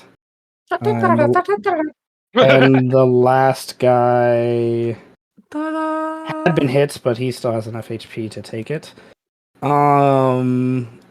Is the Okay. spell DC actually 14? No, something's up. Should be like I Oh yeah, imagine. it should be if 20. you have a 20, it should Yeah. be not 14. It should be way higher than that. What the fuck? I Yeah. don't know if Yours- it says 14. Your sheet is all Ah! fucked up. I know. Okay. So the chain lightning has a very it's a very distinct line that it creates. She sees this. Do you move? I guess is the question. I'm not quite done yet. Okay. Yes, I move when I hit her. There's more. Wait, there's more. 27 definitely hits. 19. 19, she takes it. Then I teleport away. Okay. Up to over here. And then I'm just walking over here, I guess. Boom. Okay. She uses her whole turn to charge through this line and attack and wrath through with her claws and scimitar as best she can. And then, seeing that she hits nothing, she will heal herself again for a bonus action. And these guys, they weren't in range for this guy, so his ready didn't go off anyways. They...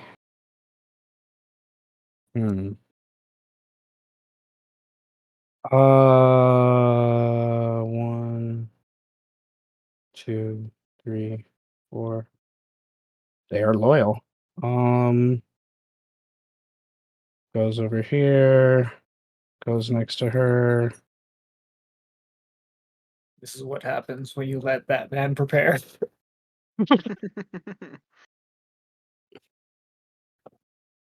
They already this turn attacks for anything within their reach that attacks them or someone else. None of them went off last turn because you were not in all of their reach, but a little more positions now.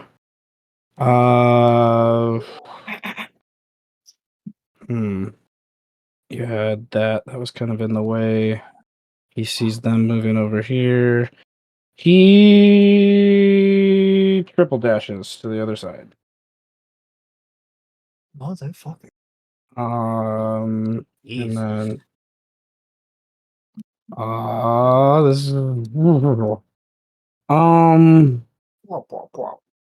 Clom comes here. And he's going to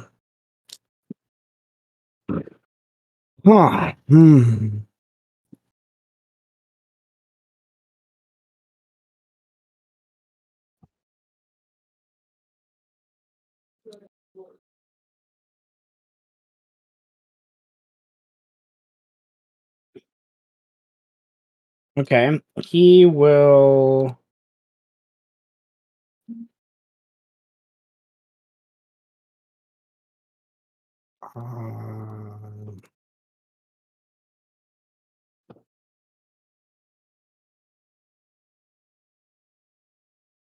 he does a cold breath attack in that area. Oh, sorry, what? He's a Dragonborn. He is a Dragonborn. The image. I forgot about that. Yes. Thank you. Calm is a Dragonborn, yes. Ah. That happens. Okay. Ticking down. Alright. I'm just walk up here and hit her 3 times. Bada bing.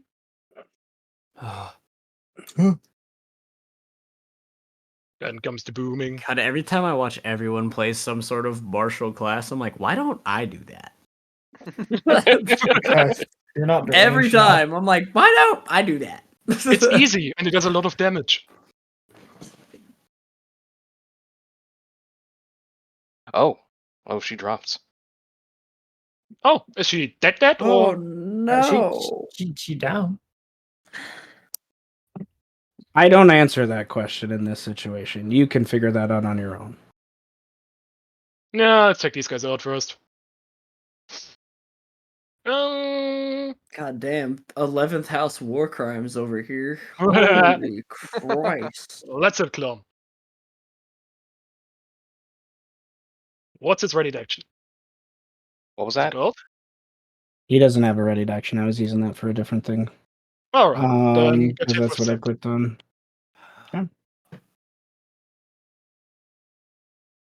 Correct. And another one. Boo. 21.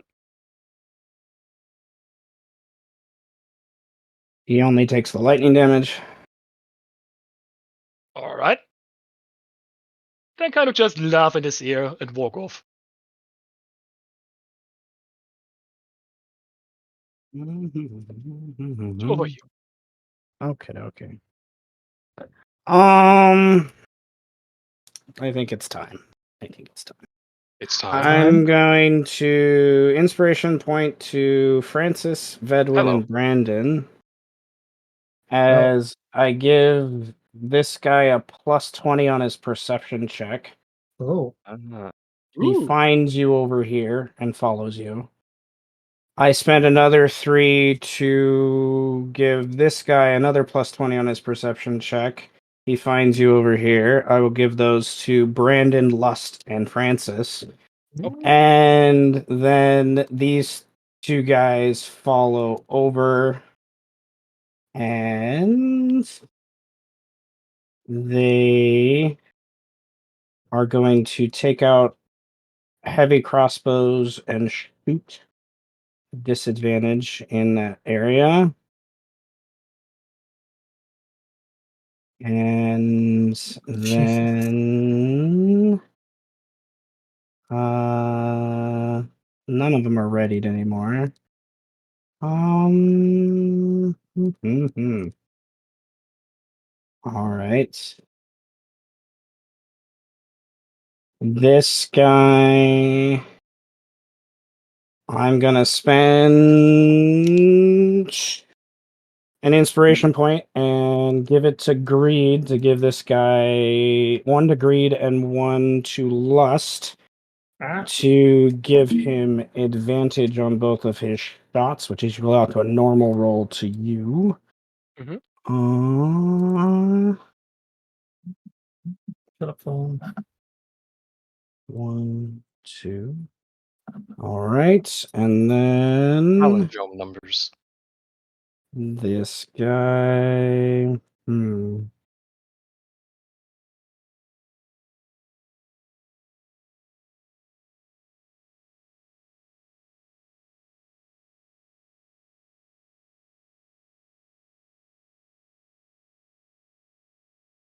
Oh. What's he gonna do? What's the plan?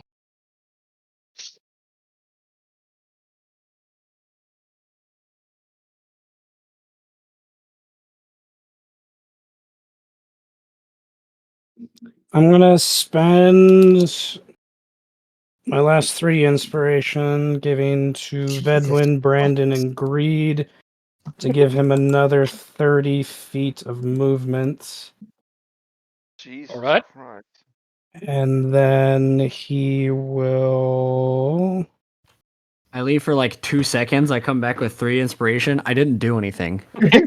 Yeah, God really wants to What slide it down. What happened? Fuck. Seth has spent all of his inspiration to try and hit three. Oh, that's bad. That's Okay. bad news. As he moves forward, so like Oh, before that shit. 30 feet was spent, he shoots. Oh, it should be disadvantage. And Okay. then he at Venator misses. Then as he gets within 15 feet, he pauses and no, he can do this right next to you. Because has scatter. Misses, and then he will take his 2 final swings with one-handed longbow at disadvantage. And I miss everything, but they know where they're at. They know where you're at. I don't know if that matters necessarily by this point. But God damn. I would just like to point out that I had just had to spend 11 inspiration to That- keep up with you. Can I give you So- 1 inspiration back to give you that crit? I used one to negate it. Nah, just kidding. Give me that crit. Give him the crit. Do it. I'll give you the I 1 got resistance inspiration to give him the anyway, crit. that's better.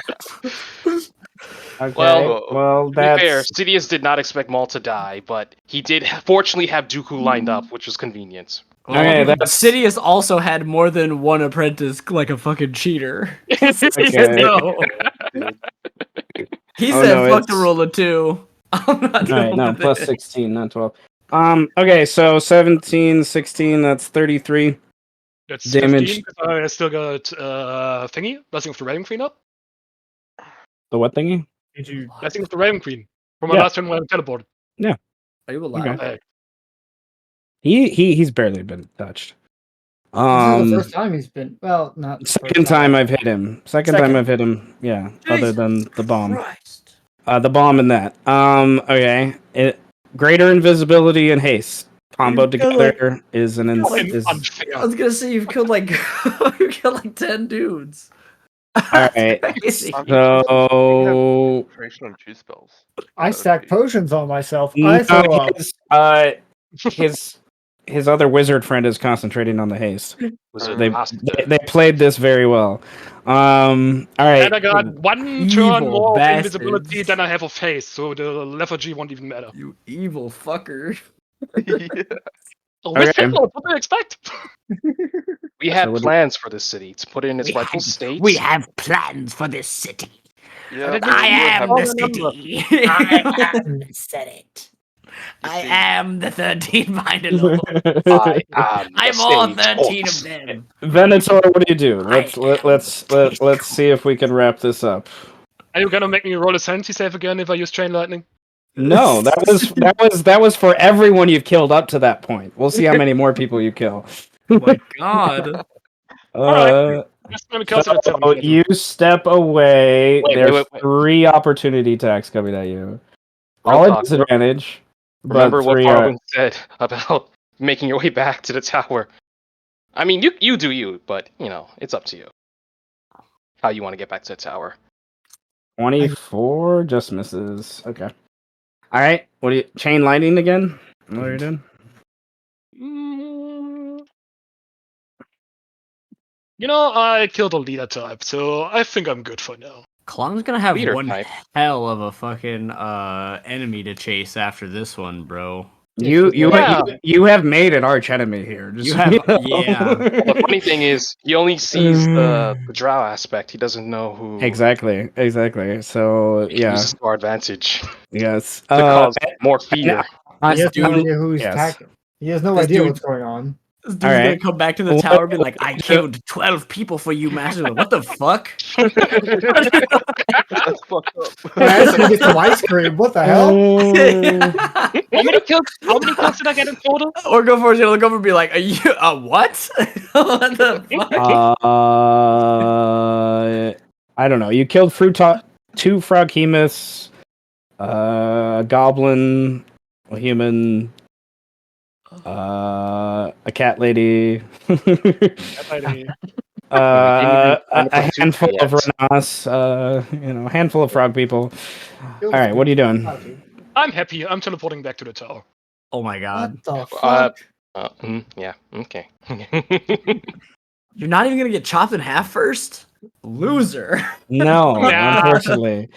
We'll save that for So, somebody much all right, cooler. you teleport back to the tower. These guys rush down here, and and then literally from the tower, you hear Clom going, "Motherfucker!" And before I disappear, I just say goodbye. But again. On his knees in the dirt at the sky. yes. It can be heard throughout the whole city. Oh. Well, I thank you for letting me actually test Clom. I enjoyed that. Wow. He's very beefy. And it's very good. Standing, he took so much damage. This just means we Well, haven't met Obi-Wan yet. it's because you were doing piercing damage. If you weren't doing piercing damage, it'd be a different story. Right, it was slashing damage. Why is it piercing? The scimitar. What the fuck? Oh But no, it doesn't matter. I want to. I You want put to alive. piercing in your scimitar? You Yeah. No, No, piercing it's and piercing. slashing. It's piercing and slashing. Resistance, and Oh when no, he he's put at pierce. Yeah, I just realized he put piercing in his scimitar when it should have been slashing. Yeah, Yeah, I his just- whole sheet's Nevertheless. fucked up. nevertheless, it still counts. It's a quickie. yeah. We get it. So yeah, so that's cool. This is why I removed that ability for PCs. But I want to be a master of What? resistance. What I learned from this is if we just get a whole bunch of mages to stack concentration spells on a fighter or a barbarian. The world is gonna end. Yep. And make sure you Yep. make him a blade song Well, as well. the same spell can't be activated more than once, so bear that in mind. On a single target. Haste it, he gets invisible, he gets like Tensor's transformation or whatever. Yeah. Well, Tensor's transformation I think is self, but nevertheless. Oh, true. Still a lot of shit. Yeah. Okay. And you make sure it's a blade singer as well, so they have like 1,000,000 AC, so they're impossible to hit. Mm-hmm. Blade singers are very powerful above level 15. Yeah, with Very, just very Blade Song powerful. active, I'm sitting at a comfy 23 AC. Oh my god. Yeah, it's fucked. Once again, I look at martial classes and go, why don't I do that? Because every time I play a martial class, I'm like, yeah. He's like says like, I hit you with a 20. Does that hit you? Yeah. Like, Yeah. You played the chicken? yeah. Like I have a bit, I have like Well- I have like 100 HP, but yeah. Well, you're not there anymore, so that doesn't matter. Nevertheless, okay. You go back to the tower. We're back at this map, I guess, for now. Let's circle back to. I should have brought you to this map, so switching again. Let's go back to Amu and Birdman, who are on Okay. the back and head neck area of the Tarrasque. Yeah, what do you guys want to do? Where do you want to go? Amu is using the height up here to check all the other binds and like other than the political squabbles going on, is just making sure that the binds themselves look fine as he's skittering across the spine. Okay. When I had noticed this small ferret like not giving a shit about the Tarrasque, like I was just struggling, man. I look over, be like, It is odd to see something up here other than yourselves. Like most things don't come on the Tarrasque for. I would hopefully definitely obvious stop reasons. the god, but So guys, I found something. yeah, it's up to Lust whether or not like Amu is being sneaky as they Amu travel is back. not being sneaky. Oh, guys, Um.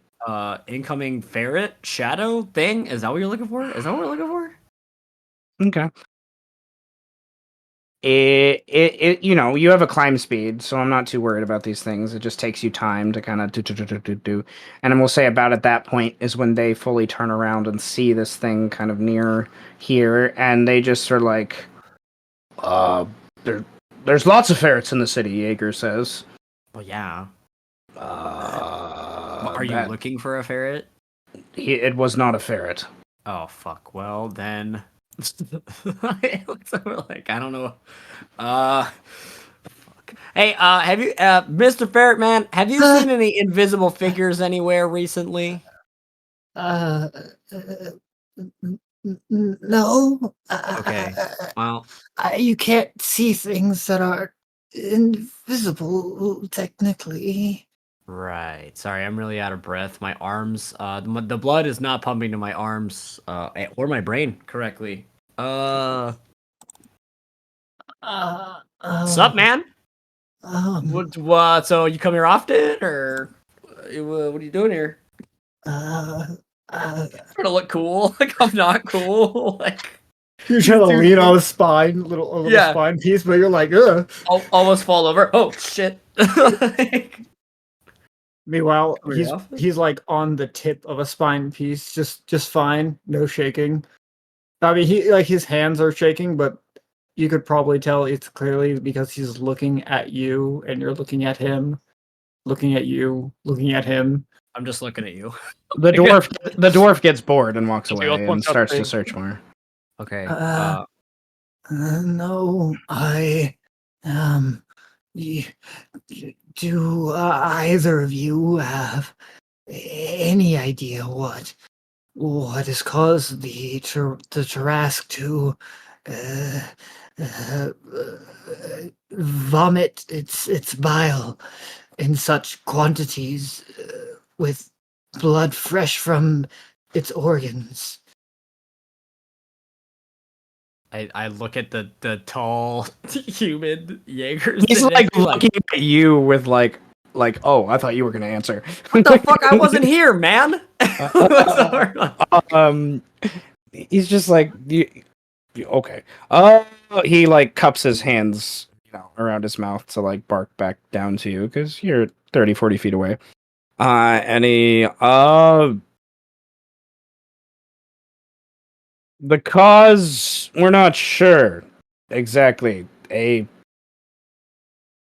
man, a shadow, came out and rose from the muck after it occurred.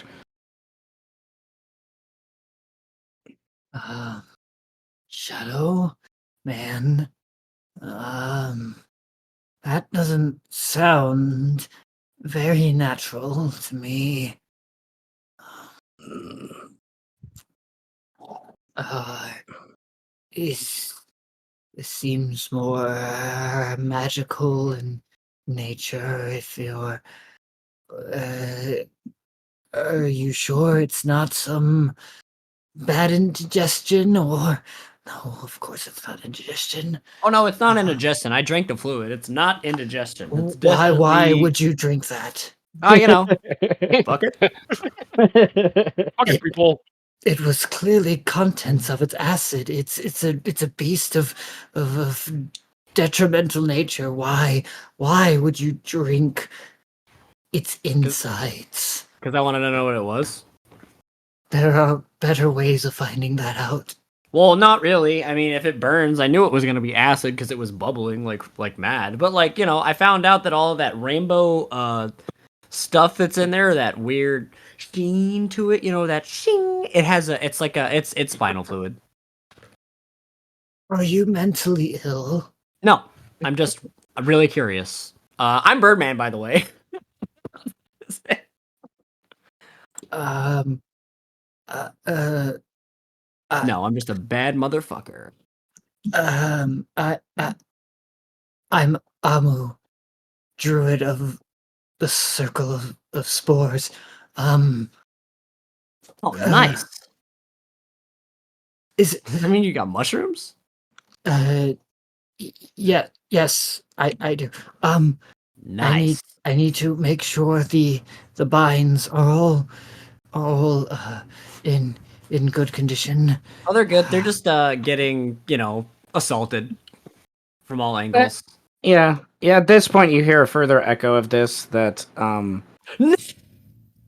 near the butthole area of the Tarrasque, there is a loud roar from a group of people. Like it's down the hill, so you can't quite see it, but like there's obviously another skirmish has just arose. I really hope that was a fart. Who holds that bind, Seth? Hmm.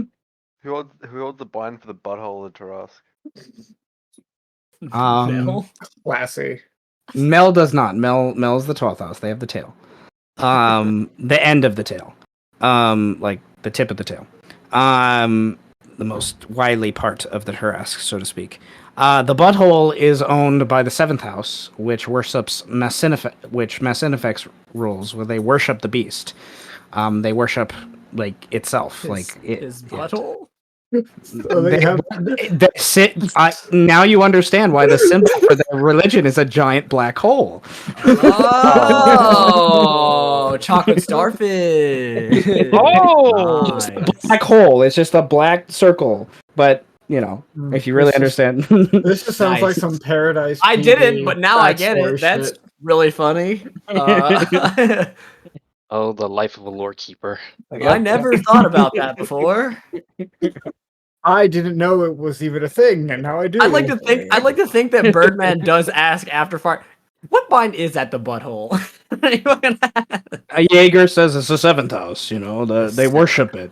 and And then then you think about all the symbols of the seventh house you've seen around yeah, this. he like holds up a this black circle, like oh.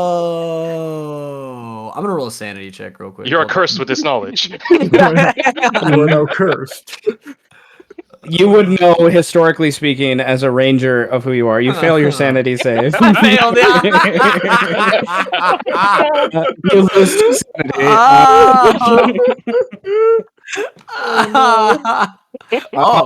You So would at least he goes, oh. you would know from the history of the shit. history of the city that the seventh seal, as I mentioned earlier on in the session, was the last, like one of the first group of the first, right? It was where they first entered the Tarrasque. Wait. And that's why the table woke up, because The famous theory. they dug too deep. Wait a minute. Nobody thinks wrong with Are this you- sentence. What? Wait a Oh my Wait. god. So Okay, Killian, Ross. you gotta tell Killian how to beat Trask now. Red is like, wait.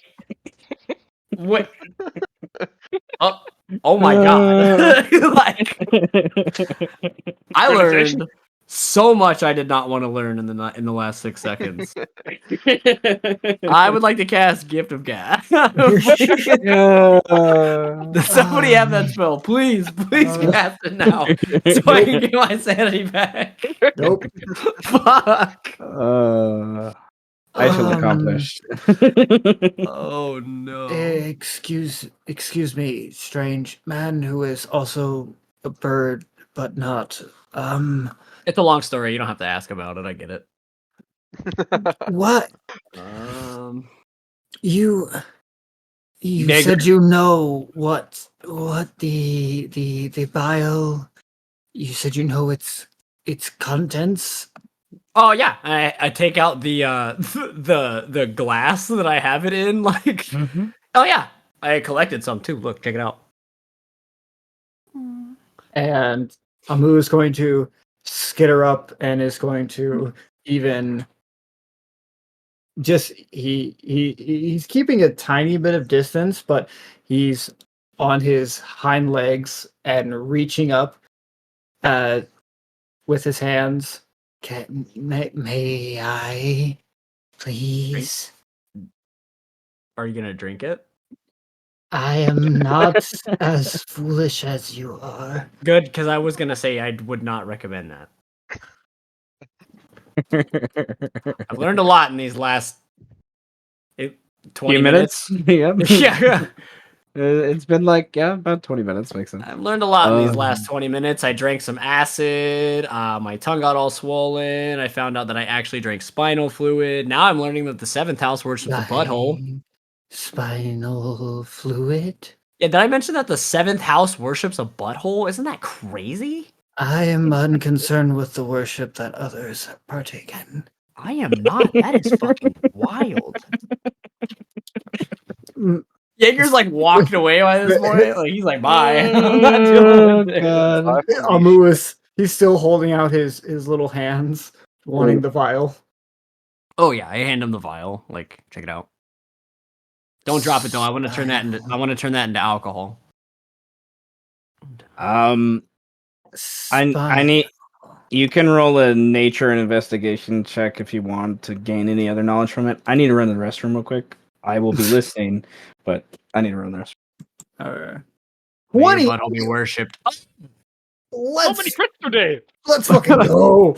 As he's like as he hands it and as he grabs it and is looking at you, he's kind of like wanting to pull it closer to his chest, but also there's like that Well, it's not mine, and I don't want to steal it. That's so okay. I'll go get more. If you take it from me, I will go get more. I feel like I shouldn't just to keep you safe from yourself. I'm not gonna drink it yet. I'm gonna drink it after I distill it, and then I'll drink it. But after that, it should be safe. This concerns me even more. It should. But also, I think I'm addicted to Terraspi. We're not gonna talk about that though, cause the seventh house worships a butthole. I'm less concerned about the things I eat than most people. I again am unconcerned with the worship that others partake in. Yeah, anyway, if you look at the sheen, this like rainbow sheen here, that's the spinal fluid. It looks like it's actually a lot thicker than the other one. See, it's like starting to float on top. It's already technically starting to distill itself, because blood coagulates hella quickly when you put it into a jar. That's not how it works. It is how it works. Look. He like swirls it around. Like, Stop. Don't touch it. It's fucking me a crackhead. You need help. You need medical attention in many different ways. I can heal myself. I'm okay. I'm a procurator of herbs sometimes. You know how it goes. magic often fails at healing psychological wanna see my- wounds. No. I mean, like, I have. I got herbs for that.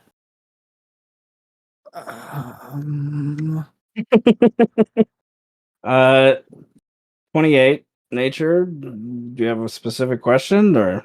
Well, he mentions spinal fluid. So it's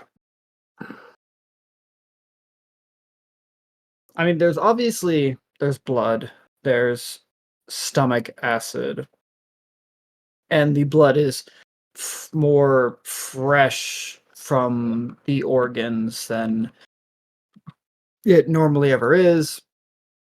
But the spinal fluid is the more interesting thing. I doubt that many druids, if any, have ever got their hands on spinal fluid of the Tarrasque. Which begs the question: how did this crackhead ranger get? Oh, he can put two and two together to know that no, this is what's out there, and so it's just more like what properties can he like notice about the spinal fluid in its state, and if there's anything that if there's anything that it could tell him about the nature of even how it came out in the first place.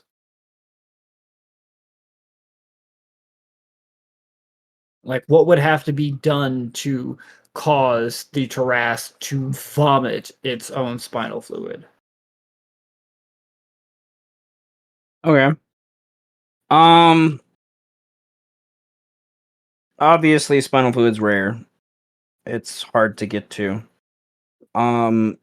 There's been a handful of quote unquote expeditions into the Tarrasque throughout the years to gather some, but it usually doesn't end up too well for things, and that's one of the reasons why it's costly. God Butchers, the liquid in of itself is very, very caustic, as Birdman has confirmed. And you have to, the only place that they've successfully, what's the word? Like hacked, harvested, yeah, is where the vertebrae is actually like thin enough for them to have used well placed acids or spells of various sorts to kind of carve into it, is the neck area. is especially where the shoulders kind of meet. Situation. The equivalent of on your body of like, the C7 vertebrae kind of thing is where my brain going. But nevertheless, it's the only place that they've successfully gone. So your brain's going to there that someone led them. Someone, obviously a god butcher or someone else from another house, did an unsanctioned harvest of this, and it turned out bad. And you're questioning if it's even a harvest because it looks like nothing was taken. Like there's no evidence of like, the only vial or glass thing that you see has gathered any of this, or any indication of someone prepared to gather mass quantities of this. No one has done that. Obviously, everyone's just kind of reacting to this situation. So impromptu, something happened. Someone went in to where this was, had knowledge of that, which very few people do, and performed a botched surgery, basically, and it obviously caused a gusher in the surgeon world, right? Like it hit one of the arteries and made things flow, and then it's probably by this point the Tarrasque has a regeneration factor that's insane, so it's probably by this point has started to seal up from the inside, so you don't have to worry about more unless someone else goes back there, which could be a worry. Like now another group could come to the same conclusion you have, and then they could take advantage and get pure spinal fluid instead of stuff that's been mixed with bile and other things.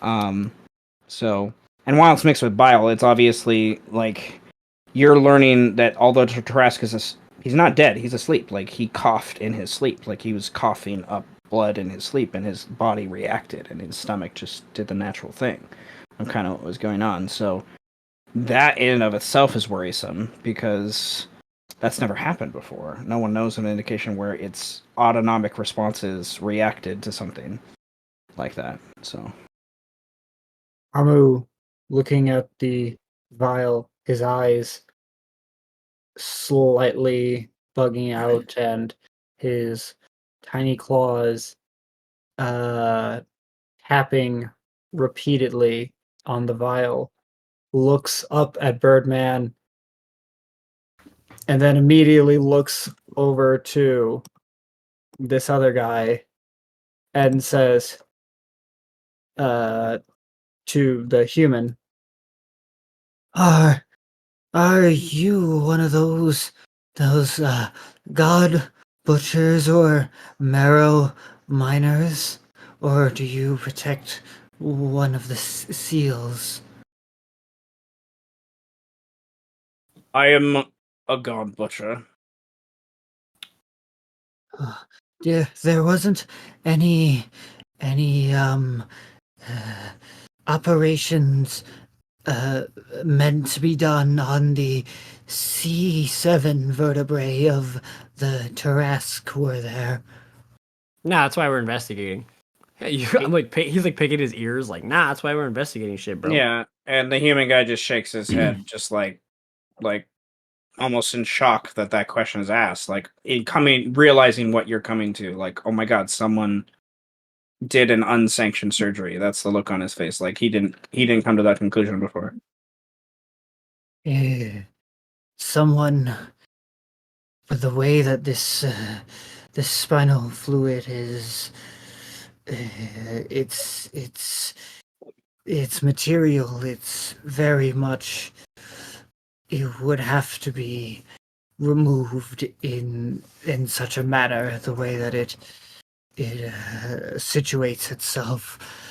Someone would have to have done it, and it wasn't clean, obviously, and they had to would have also hit another organ while extracting this fluid at the same time, which is more than likely what caused the automatic response to trigger the Tarrasque to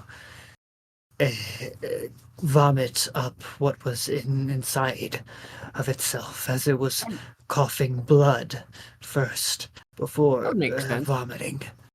So you're saying that the spinal fluid basically might have dripped into the stomach lining, and then it mixed with all the stomach lining and the fluid, but then all the extra blood that comes out of it stuff because we're hitting other organs and stuff might have just, so it just coughed in its sleep Uh, and had a bad time. more, it was beginning to cough and it vomited at the same time. The spinal fluid would have came from the vertebrae within its neck, not within the lower back, more where the stomach would be situated for such a possibility. But what you're saying is like if it drips through the thing, like it's mixed with something that it's not supposed to be mixed with, and the body says, "Oh shit, it's not supposed to be mixed with that," and then it just goes, bleh. More of multiple reactions just occurring at the same time. That's what I said. He looks back. He looks away from Birdman again and looks back to the human, unsure of how to deal with this situation. The situation being Birdman. And I think the human is just like in the same position you are, just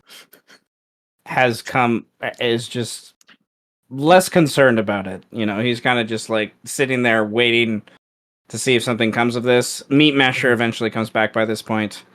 They discuss there's nothing here. The shadow got away. They don't know where it went to. And we probably, a conversation of we should gather the other god butchers and those loyal to us, and we need to break up what's happening before it incites something worse.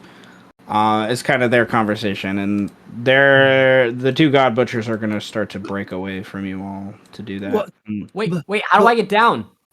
You're like, Meat Masher just like literally like slides down and like grabs on things and like finds his way down. He's obviously done this a few times. what the fuck? Jaeger kind of like this way. Just I was take gonna it say slow. my fucking Sherpa just ditched me, bro. This is fucked up.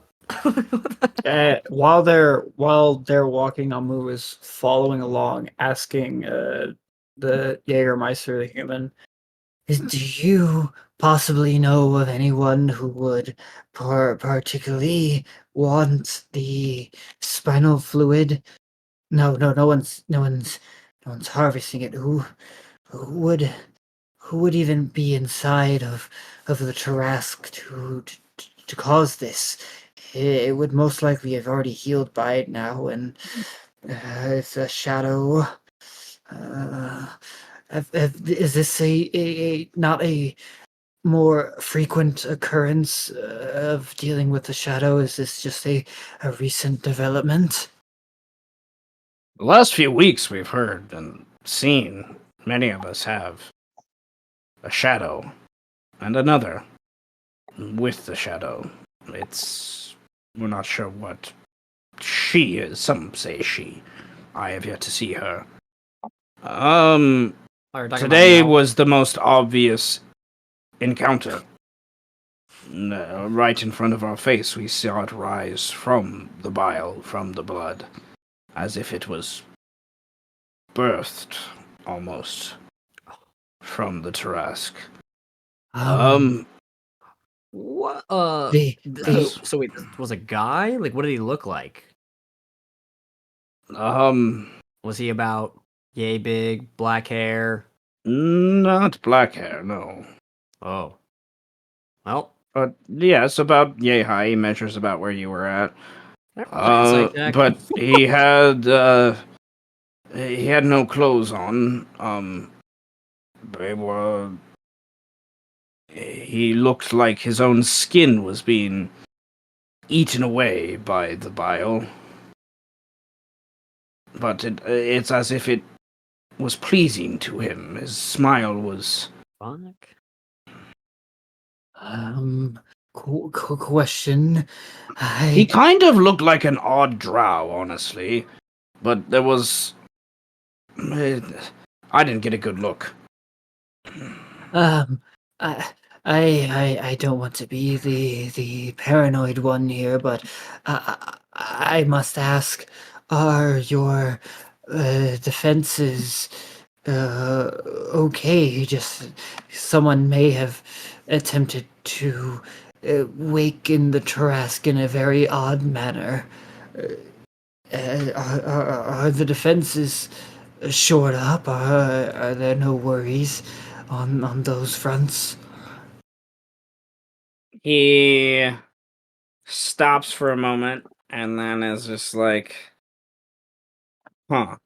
He looks concerned and he's like, he points up to the wall west of you all, in that general direction. And there was a recent report by the first 3 houses this last few days that the ballistae seemed manipulated. We're not quite sure. We called in for the dwarves from the north. They won't be here till the end of the week to come have a look at it. One of the claims from the first house is it looks like it's been sabotaged. He just doesn't know how. And then the third house, part of it, the ceiling collapsed yesterday evening. Scared the right and squashed a couple coleoptids in the process. And they also think it's wondering if it's sabotage, but the crafters of these ballistae, the dwarves from the north, they will take their sweet time, I know. They do not consider this unimportant because they think their creations can never be tampered with. So defenses related to the Tarrasque are not exactly where they should be, no. He looks very concerned. Very, very concerned. I'm going to insight into the idea of. I'm like, he's not. Shit, I don't know exactly how old he is, because I don't know how old Pio is, and I think they would be pretty much the same, similar age. But he should know enough about dwarves and their pride and their craftsmanship to be able to insight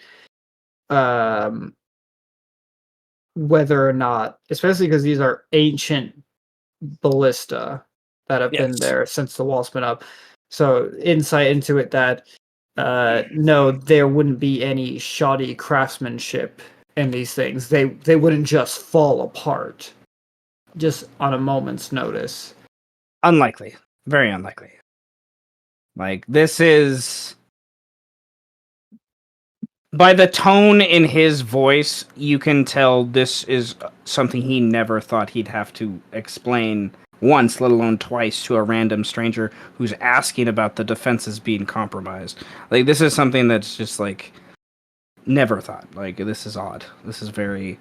He's very concerned, and the tone here is, like, as soon as he figures out what's going on here, he's going to be, as one of the lead god butchers, he's going to be making some moves against the houses to have them do something. Like, this is, speed up the process at least.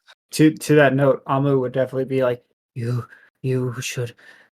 I do not think that it is a mere coincidence that ancient dwarven built weaponry would fall apart in these tumultuous times. I am only here because the activity of the Tarrasque has become more and more odd in its behavior in these past few weeks, let alone the years that it's been rather docile.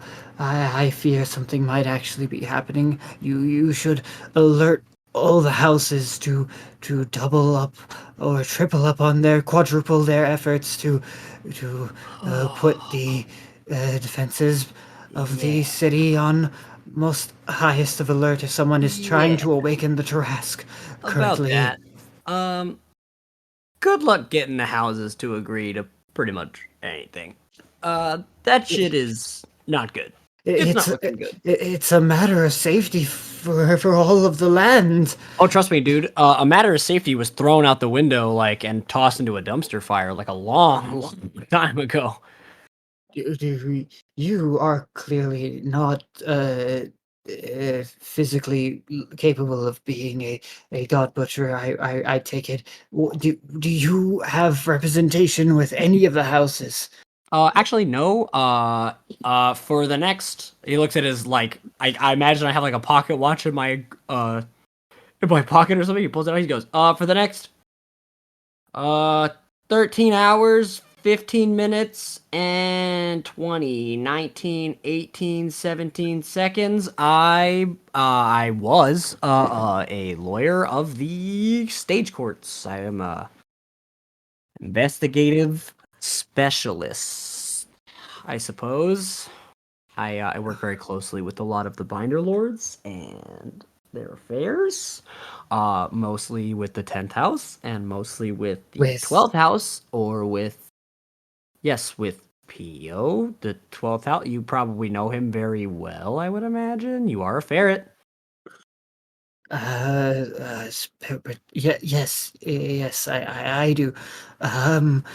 Would you be able to I'm get his lawyer. Probably not very for much longer, unless I can go to my well, job and tell them that I got the information that they needed. Kind of, not really, but within these 13 hours, would it be possible for you to get information to these binder lords much more quickly and efficiently than the god butchers can, if you have absolutely, direct access to them? absolutely not. They don't want to talk to me. No, they actually don't want to talk to each other. Actually, what they really want to do is just fight each other half the time. We're in a constant state of civil war, and things are bad. And it actually makes me want to take that vial out of your hand and just drink it. So Oh. I'd rather not talk about it. I will not It's hand kind you of a this sore vial. subject. Well, you should, because it's mine. Not if you're threatening to drink it. Fuck it. Why not? Who cares? Everything doesn't matter anyway. I might as well just jump off the end of the Tarrasque and call it a fucking day. I won't. I don't think I will Bloody let you hell. just kill yourself for that. Well, Our word, the, keep yourself safe. Yeet. either Would you yourself? look, you can't look. Either I give you the vial, like either you give me the vial and I go down and I take care of my business, and That's we funny. conclude this shit, and I just want to go home. I just want to go home. Our man. word, no kill. You can do no harm to yourself or others. Our word peace. Our word, peace. Yes. I mean, in I a also way, have a power word. there are spells that are kind of pretty much that, just in a Yes, there different are. way. Okay. Um. Amu Look, looks at look, the I've had a very long day, man. I went to, they told me they were going to fire me. One of my closest friends told me that they never wanted to talk to me again. The Tarrasque almost woke up. I got really drunk. Then I wasn't really drunk. Then I tried to get really drunk again. Then I wasn't drunk. Then I got carried by a dog here. Now I'm climbing the Tarrasque. I drank some acid, liquid, vile shit. Now I'm talking to the God Butchers, and we're best friends now. And Jaeger kind of does that thing where he shakes his hand side to side, like, yeah, kind of. we're best friends now. And now I'm talking to a ferret who knows PO, and he probably sent you to kill me because I'm not his lawyer anymore. No. And I've never heard of you until I met you. And well, Pio does not said, and I told Pio I want no part in the political games that are played in the city. well, the political games began when you entered the city of Salt, my friend. Well, and he looks at the vial and he head bowed holds it up to you to give it back. Thanks, man. Don't there's always other things. Life, even in the most grotesque forms, is a precious thing. Oh, trust We me, I must, know. if we can't, we need to at least attempt to get the Binder Lords to see reason, and if we can't, then we take matters into our own hands. I tried that already, and I can tell you that also doesn't work. So I'm gonna go home. I'm going to centrifuge this, turn it into alcohol, and get really, really, really drunk until this Tarrasque wakes up and destroys everything. Why? Because life is meaningless, my man. That means nothing to me, man. And then he reaches into his pocket and pulls out a large phallic object.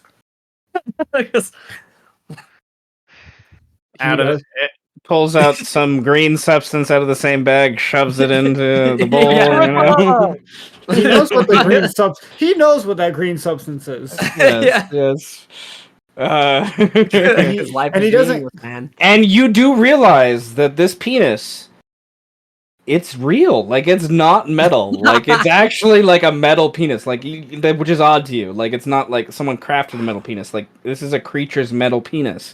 Like, how this doesn't make any sense. He side notes that questions for later. In his head, side note, pinning back, questions for later. And he skitters up Birdman's leg and is now, and he's only like 2 feet tall, so but he only weighs like 35 pounds, so he's not really that heavy. You can easily lift him. So he's like in your face, kind of in the way of you, taking a hit from Dick, and says, "Might I ask why you are? I know the people of this city have their issues, but you seem to be more so on the precipice of the end. If I am correct in my assessment."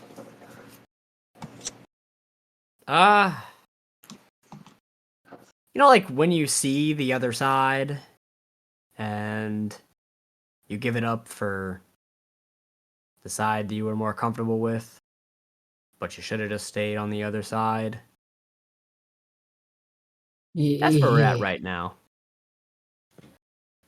I'm having a bad time. I'm just having a bad day. And it seems like everybody's having a bad day. So I feel less shitty about it. You know? You're saying you're caught between two paths? I'm not caught between anything. I know where I stand. Just confused why nobody else gets it. That's all.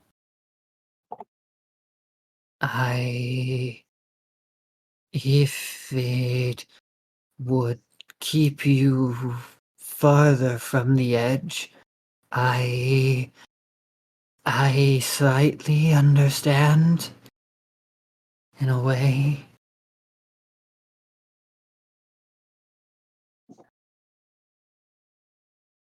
Okay.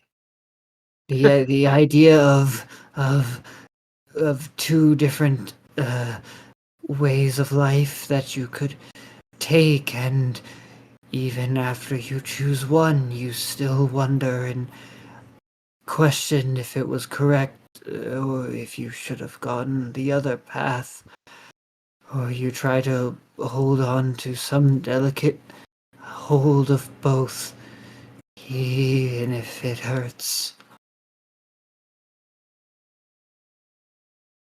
Are you a god? Who are you? I am a Mu, druid of the Circle of Spores. Must be Birdman, hitting, bro.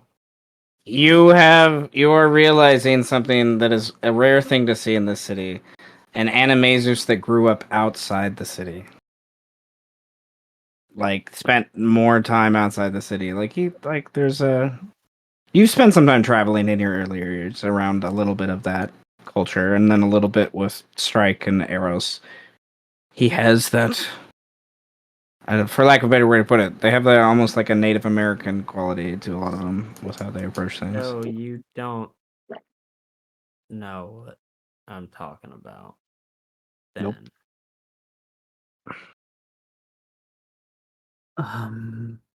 Maybe not fully, but I do know this. As much as it pains me sometimes at night, as I lay awake, wondering what I should do, I still hope for the next day to come so that I can eventually make that decision. And that even after that decision, I hope there's a day after that one to make another. Life. One of my recent initiations into the higher branches of my circle. Where are we was to- going? Are we like walking back to the bar? Like, I'm like, should I take you back to the bar? Like, By this point, you're at the Prime Gate, pretty much. yeah. So Um, it's okay. and Jägermeister is like basically connecting with some other people, saying goodbye to you, and then he's going to deal with the chaos. That's kind of going on around the circle. You can do that. Definitely make your way to, the Herald's Tavern or to Yeah, another I guess place. Amu's our You not will- paying attention to where you're going. Go to the. I feel like if we were having this conversation and I wasn't paying attention, I would just walk you back to the Blackwell Tavern, like just instinctively, just not even think about it. It's like, Okay. there's a ferret and I want to drink. Blackwell Yeah, Tavern. exactly. There's a ferret and I want a drink. That's the first thing I would just like. We'd have this like long conversation walking back to the Okay. the Blackwell. He says, just to finish up the story he was telling. He says, one of my ordeals that I had to go through was bringing back to life a soul that had already been taken too soon. What they see afterwards What the fuck? is not something that anyone would willingly jump towards. Not from this city, anyway. Even though worship does occur, the gods have abandoned this city on the whole.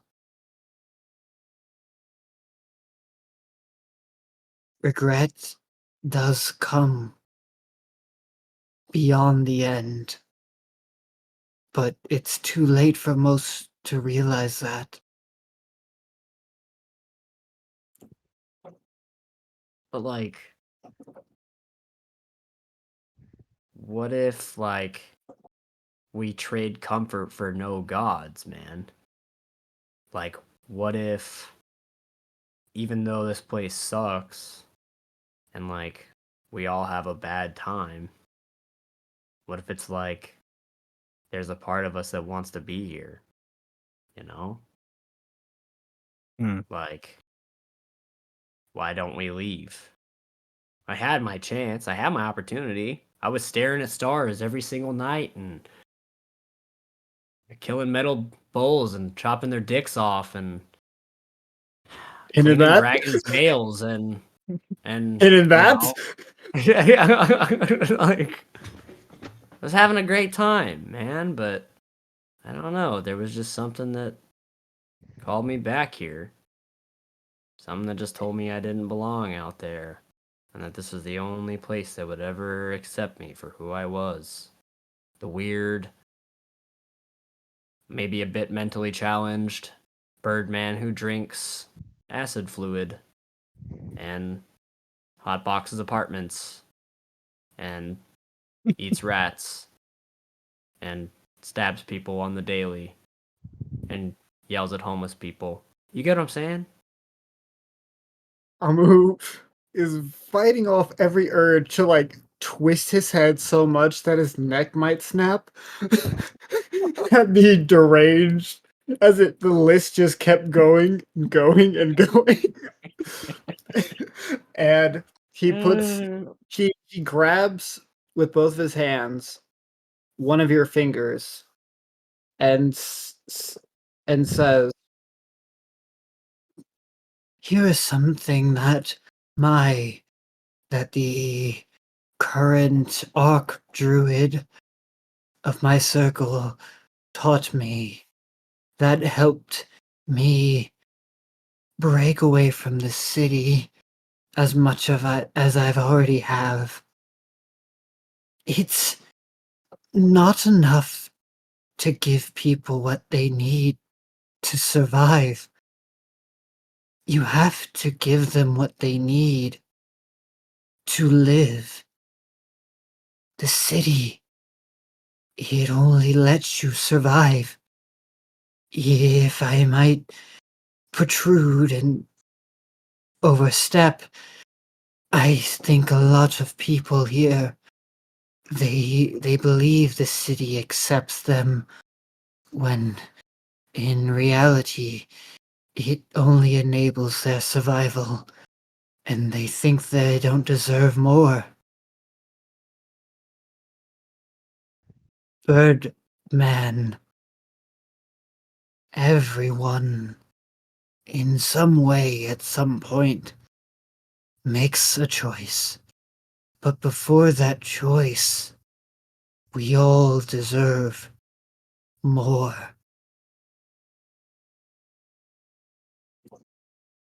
But like, what if this is my more? Like, what if all I've ever known is survival? And living will be Yeah, well, confusing. It would even hurt. I spent my formative years with Pio on these streets, in the tailstones, the damn, so you throat. probably did some crazy ass shit. He was not the stronger of us. I had to spill my share of blood. I did. I've done things that I still regret to this day. And I thought that when I left, I thought that I should go back. That I needed to go back. But I didn't. And I grew. The city still calls because my brother is here. But if my brother left, if I could convince him to leave, I would not have to look back at the city. It takes time, but you have to allow that time to heal you. But like, I'm gonna get so much time. So much fucking At that, I think that's a good line. I was waiting for a good ironic line. So much time. You start to hear echoes from the west of the city to you. Most of them coming from the spillway and where it meets with the throat of the city, as most of the people have moved from the keep where the Tarask lays and sleeps. There is a cacophony, a roar, if you will, of like fear from the people as something seems to be happening over in that direction. And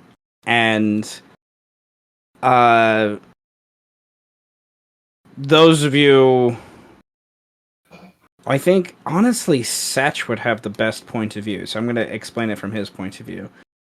Setch hears that same noise as he's making his way to this next ballista, and he's like getting on top of it like he did the other one, and he like sees the entire city from all angles. Like you're at one of the highest points of the city where you're at, and the beast crown, nothing significant. You kind of like see if there's any reaction from them, and maybe a couple people from the first house are making their way out to kind of rake there, and your immediate reaction. And then you focus more on this western edge where the spillway is and the gate, and this eagle creature has landed in the gateway that is open and always kind of is, and regal kind of eagle stance, wings flapping down, kind of folds them back up. And this thing is easily, you're a distance away. It's it's a couple thousand feet away. It's this thing, just by what you see, is 60 feet tall ish. And a there's like a movement around its chest position, and then there's like some like obvious movement from the crowd that's gathering around it, and they all kind of disperse. And there's like an opening or something, as best as such can tell, coming from this chest, as there's like maybe a ladder or stairs or something like that kind of get thrown out, like a rope ladder or something, or rope stairs or something like that. And from inside of it, or just from like a top of it? From inside, like its chest position, there's like this opening where this ladder is that's what you think is happening. And there's something climbing out of this eagle's chest.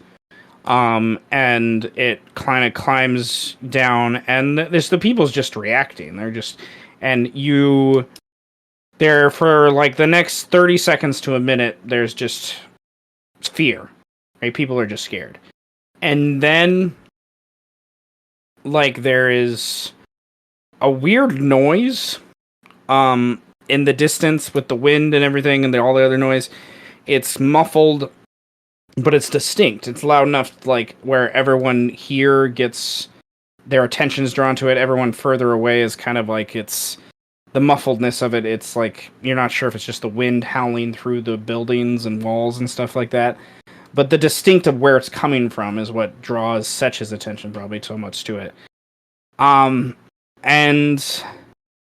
in the simplest terms, from what Setch has seen so far away, there is a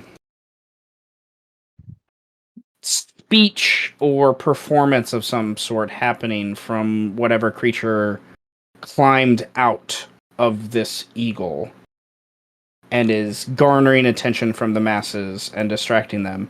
And in the process of this, Setch, you see, as best as you can tell, Mel's entourage with this commotion finally greet and come into the throat behind where there's all this throng of, thousands of people in between them. And there is that tension of Mel kind of arriving in that area is kind of subsides this speech or performance of some sort, and kind of makes it to where just as many people start to pay attention to Mel, kind of thing, of what's just Mel's down the way. And everyone other than Setch by this point has heard this noise and knows, wherever you're at in the city, that something weird is happening near the spillway. I'm gonna say Killian, for right now, is too involved in combat until we have a way until we can solve that further. Amu and Birdman, who just made their way to the 10th house, it's you're about to walk in the Blackwell Tavern, and this noise kind of comes up as you say, that line you just said. And then there's, so I guess, and then Falwyn, from Falwyn and Venator's point of view, the 11th house, I imagine, Venator has teleported in, and he's walking through a couple flights of stairs up this magical elevator and comes into this other room where he knows to find Falwyn. And there, Falwyn is just however you want to describe your character, you're just there, there is one of, a security camera system almost, one of the eyeballs that Orcafor is set up around the city to keep eyes on everything. The closest one to this, we'll probably say is at an awkward angle, somewhere over here or something like that. But it's seen and watching this, and the creature that climbed out of this eagle, whatnot, is small, in size, like a small creature. They're not, and they have blonde kind of hair that's kind of shimmies and shimmers a little bit in what little light's coming from the midday kind of sun situation. And they are outlandish and bombastic and dramatic, and in whatever they're doing, and they're wanting to garner people's attention. They're wanting to gather the population's attention to what they're doing is their sole purpose. What exactly that inevitable goal is after beyond that isn't quite clear, but you can also tell from what's gathering with how the people are reacting to Mel that it's not sure how Mel will react to this. Even I don't know how Mel will react to this, quite honestly. Kind of thing. So, what do you guys all want to do in those brief moments? Because it's not something you can get there immediately without magic. So, what do you want to do? Again, Farman is very limited on what he can do. I mean, he doesn't have an army yet. If the city were to defend itself, it doesn't have aerial bombardment skills to fight that bird. I think Farman's still going to focus on his plans, but also going to watch what Orcafor is going to do, because that's been on his mind. Okay. Orcafor situation I need to solve probably out of game by this point with where things are at. Before I can fully answer that question without Killian being here. Mm-hmm. So we'll say you're zooming in on there, and we will get back to that when we can next time. I need to at least roll some dice for some of the NPCs, and then I might have to make an executive decision about Killian just to move him somewhere. I don't know, because the action season.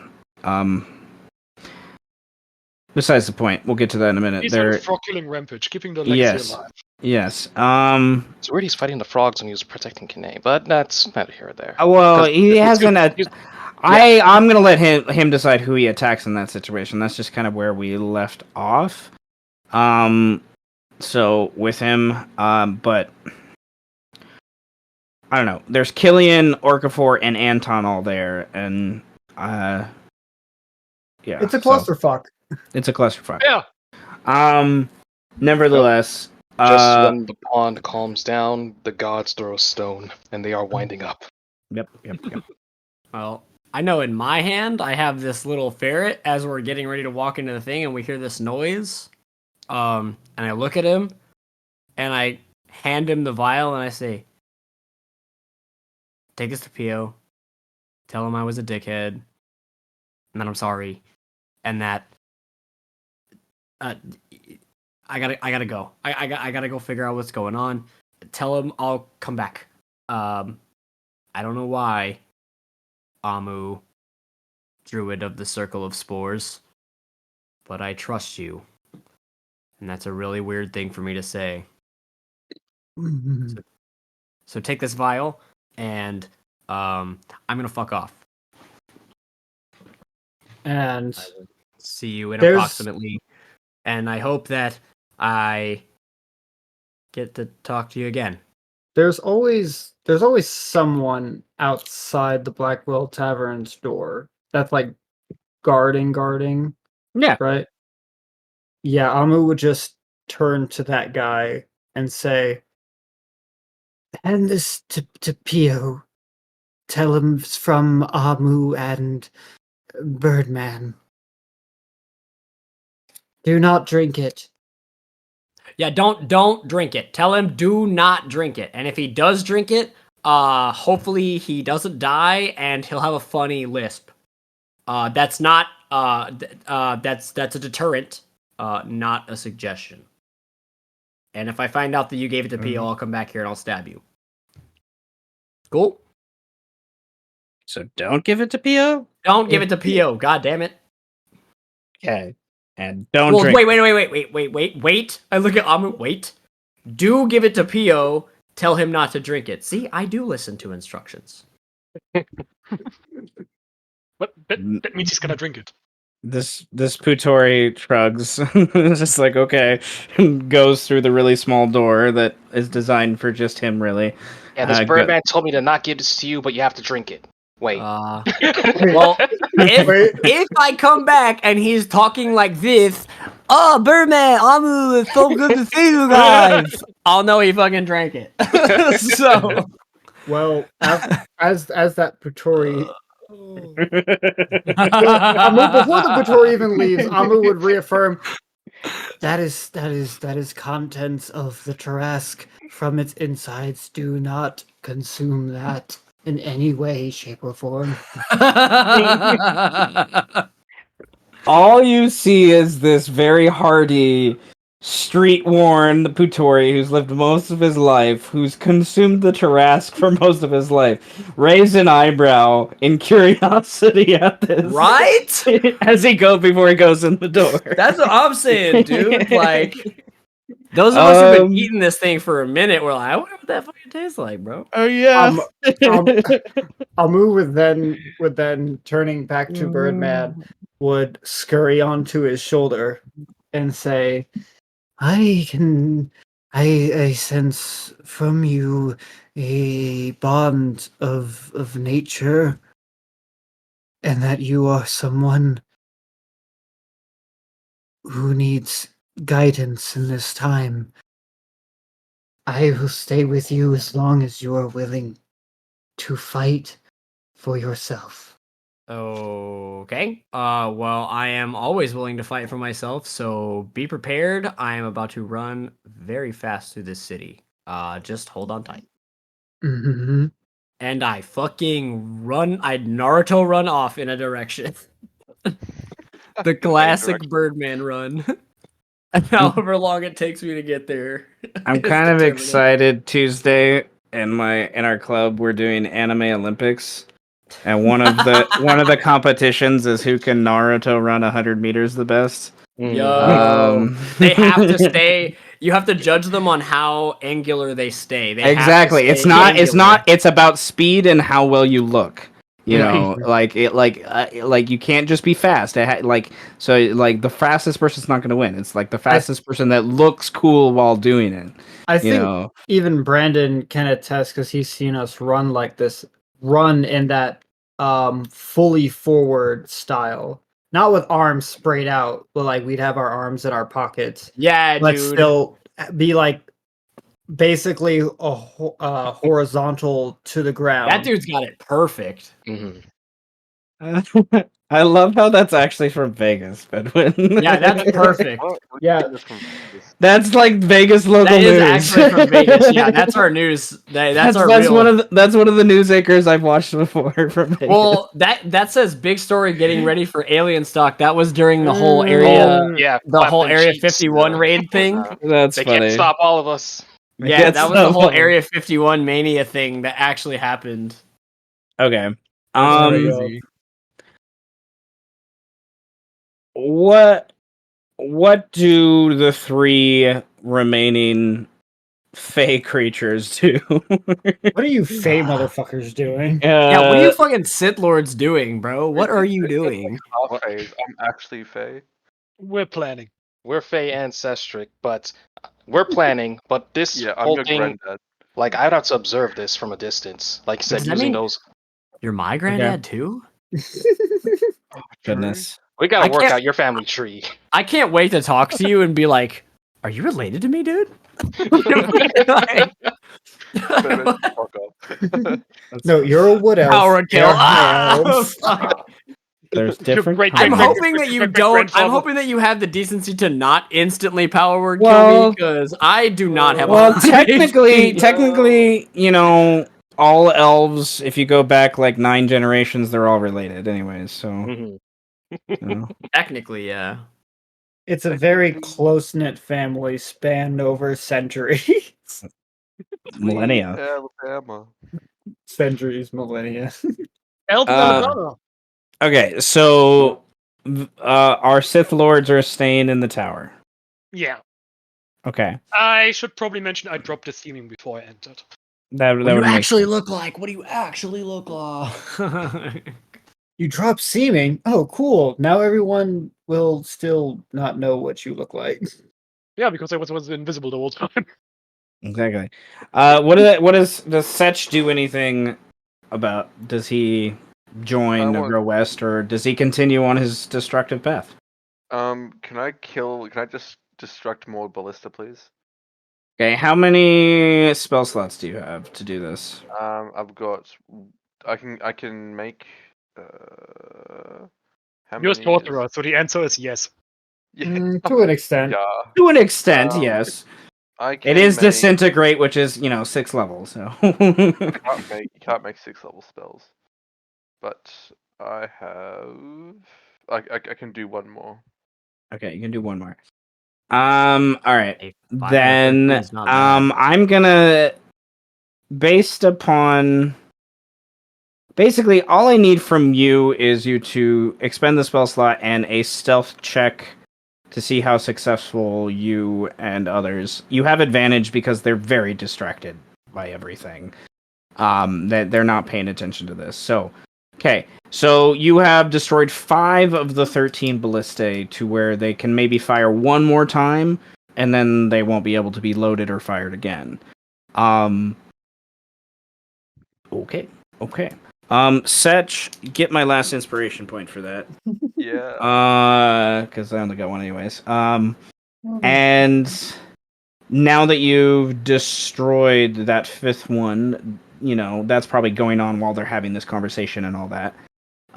What do you do? I'm going to, while invisible and just butt naked, feet dangling off the wall with my bits waving in the air. I'm just gonna put my clothes on, and then I'm gonna Do you change my cast the clothing clothes spell? to make it look like poor people rags, and then make Orc. myself look like a really, really dirty child. And I'm going to teleport just like into an alleyway near where this is happening. Okay. Like, Do oh, you maybe we should want put clothes on. do you want to have, basically, do you want to be able to see Mel, or you just want to be No, over there? I just want to see what the commotion's about. Okay. I cast the clothes Um spell on I'm just myself. a dirty little boy. okay, we'll say that it's this street near one of the alleyways. You kind of Hello, poured in. Steve. I'm just a And dirty little ragged boy. okay. Um I'm a I'm a little orc boy Orc boy. with red skin. Red orc? Nah, he should have been a purple orc. No one sees those.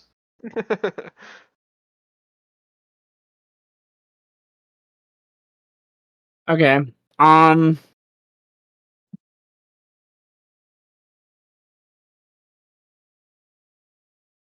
do I word this? Everyone First thing that comes to mind, the feeling. Okay. Vedwin, have you seen Disney's Aladdin? Yes. Okay. The Prince Ali da da da dee, da da da ba, that song. Yeah. Imagine that vibe coming from this small blonde creature that's performing to the crowd. Huh. That's Aw. the vibe, and she is singing in Dwarvish, as best as you can tell. I don't know if you understand Dwarvish, but you're pretty sure that's what it is. And she's just trying to get everyone's attention, and it's entertaining as fuck. Like, it is just like, wow, this girl is an excellent singer. She's an excellent dancer. Let's roll for her so you can see how cool it is. Yeah, 28. Pretty fucking cool. Like, it's Very back good. flips, side flips, gorgeous voice. You've been around Eros. Like, this is someone that competes with Eros. And like, what? Like, that, okay, that hasn't happened. You even hear other people rumoring and murmuring about that. And that's the extent of, I think, what you see for right now. What do you want to do? I'm just gonna kind of mosey into the crowd. Okay. The crowd is getting closer and closer. Mel's group I'm going to keep them there for now. Birdman and Amu are making their way there. Let's wrap up some close, yes. Let's wrap up some imagery here with our Sith Lords, maybe their conversation and whatnot as all this is going on. And then something for all of you to kind of think about as we get to that point. A discussion we need to have for next week is based upon what's happening today. I was kind of predicting this, but based upon where we're currently at, it's kind of the point. Next week, we should decide whether or not we want to take a break off since we have two kind of key characters gone, or if we want to go back to the forest people for a session, or insert other idea here. But now we think about Forest that. We'll people, talk about true. that towards the end. Okay. Let's wrap up. I'm in quote. Let's do a little. Let's do a scene as Venator returns to Farwyn.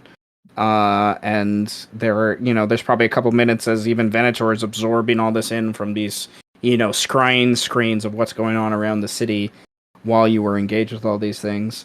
There's just like probably 60 seconds where it's just quiet as you come in the room. Farwyn, I imagine, sitting down in some extravagant chair, just, maybe his hand on his head, just like, this is intense. What has happened in these last few hours? And after that 60 seconds kind of just awkward, like, holy shit, what is going on? What do you two do? I'm just coming in covered in blood and gore. With a big smile on my face, I say, I haven't had this much fun in a long time. Remember your sense of decorum. As I'm chastising him, presenting the blood away off of him, you have an image. The public knows you as Tenebris, but in our actions in the shadows, you are Lord Venator. Damn it. Right you are, right Damn you it. are. Well, do you have anything to report? I was about to ask you that very question. I am perplexed by this technological terror by the spillway, and this odd performer. This is most unexpected. I know what you're talking about. I saw it as well. I was thinking that if we play our cards right, we might be able to snatch it from under their noses. A possibility. But not one that I have preoccupied on my mind. All of these changes, these shifting events, and Okafor being down there. I must ask two things. One, were there any survivors during your blood sports from respective houses? There will have been, but worry not. I was under disguise as well as invisible the whole time. Very well. And have you can't think of the word. Can't speak the word. Have you uncovered why Master Okafor was so close to the Tarask? I can't really say I've uncovered any of it, no. How unfortunate. We'll have to observe what this creature will do. I do not know if it is a distraction for something far more terrifying. But if we are to even have any sway in our public image to ensure that the city can be rather protected, kind of Farwyn grimaces as he's not grimaces. It's kind of like it's a very nasty way how he says protected. Protected.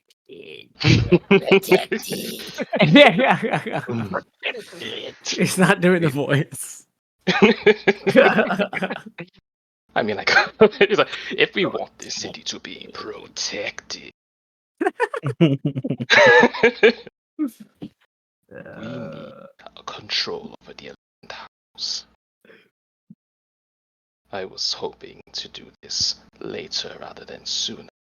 The ritual of transference still needs to be understood. But that secret lies within a binder lord. And we simply dig up a binder lord, no? It's at this point that Farwyn would point to his head because he doesn't want to have this conversation out loud. He kind of. You don't know it, do you? Don't know what? This? I was assuming we were doing this the whole time. Oh, yeah. I mean, you know what? That makes sense. All right. I mean, the bond never broke, so. Time is very. It's been time- like 2 minutes. Time is very convoluted. Yeah. Nevertheless, we would need to lure Okafor into a trap. Fortunately, we know what he desires. Once That's he what is every done, wizard desires. More power and influence. yes. It seems that Alucard might be his undoing after all. Oh, very fortunate for us. Now that the bear has been stuffed with meat, let's see if we can lure him with some more honey. Prepare yourself, Lord Venator. As soon as we have Okafor back in the dungeon, that's when we'll make our next move. I am always prepared. Only need to say the word.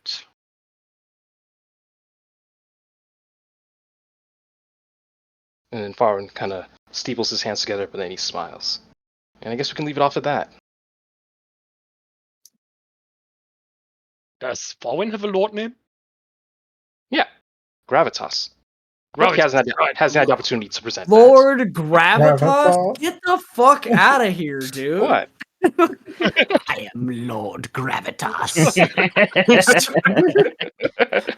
I don't have any inspiration left, otherwise I'd give you one. So. I do. You can take one of mine. What the hell?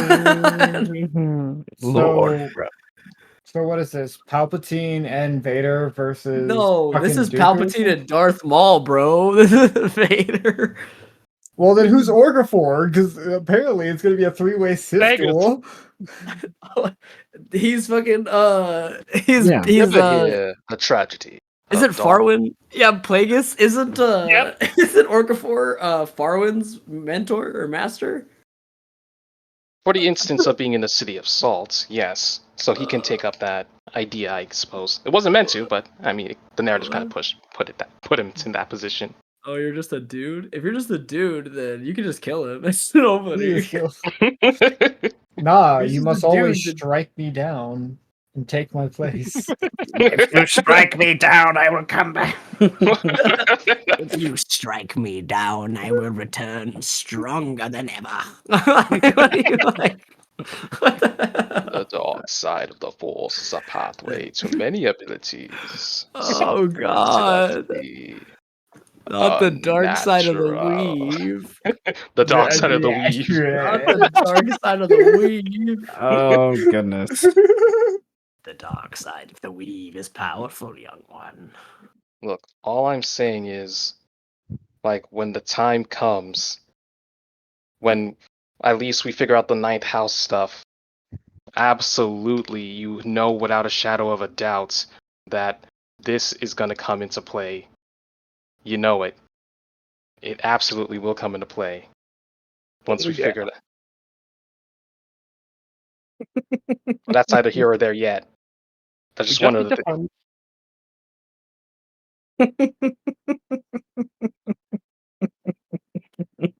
And again, if Farwin survives this campaign, Seth, you have my full and honest permission to use him as a BBEG in some other. Yeah, somewhere on some desert planet, there's a fucking bald elf meditating. His eye wakes up. I sense a disturbance in the force. I sense a disturbance in the weave. Yeah. No, because it's an elf, and elves just enter trances and they don't sleep. The Oh. fucking clone is just staring outside of the vat.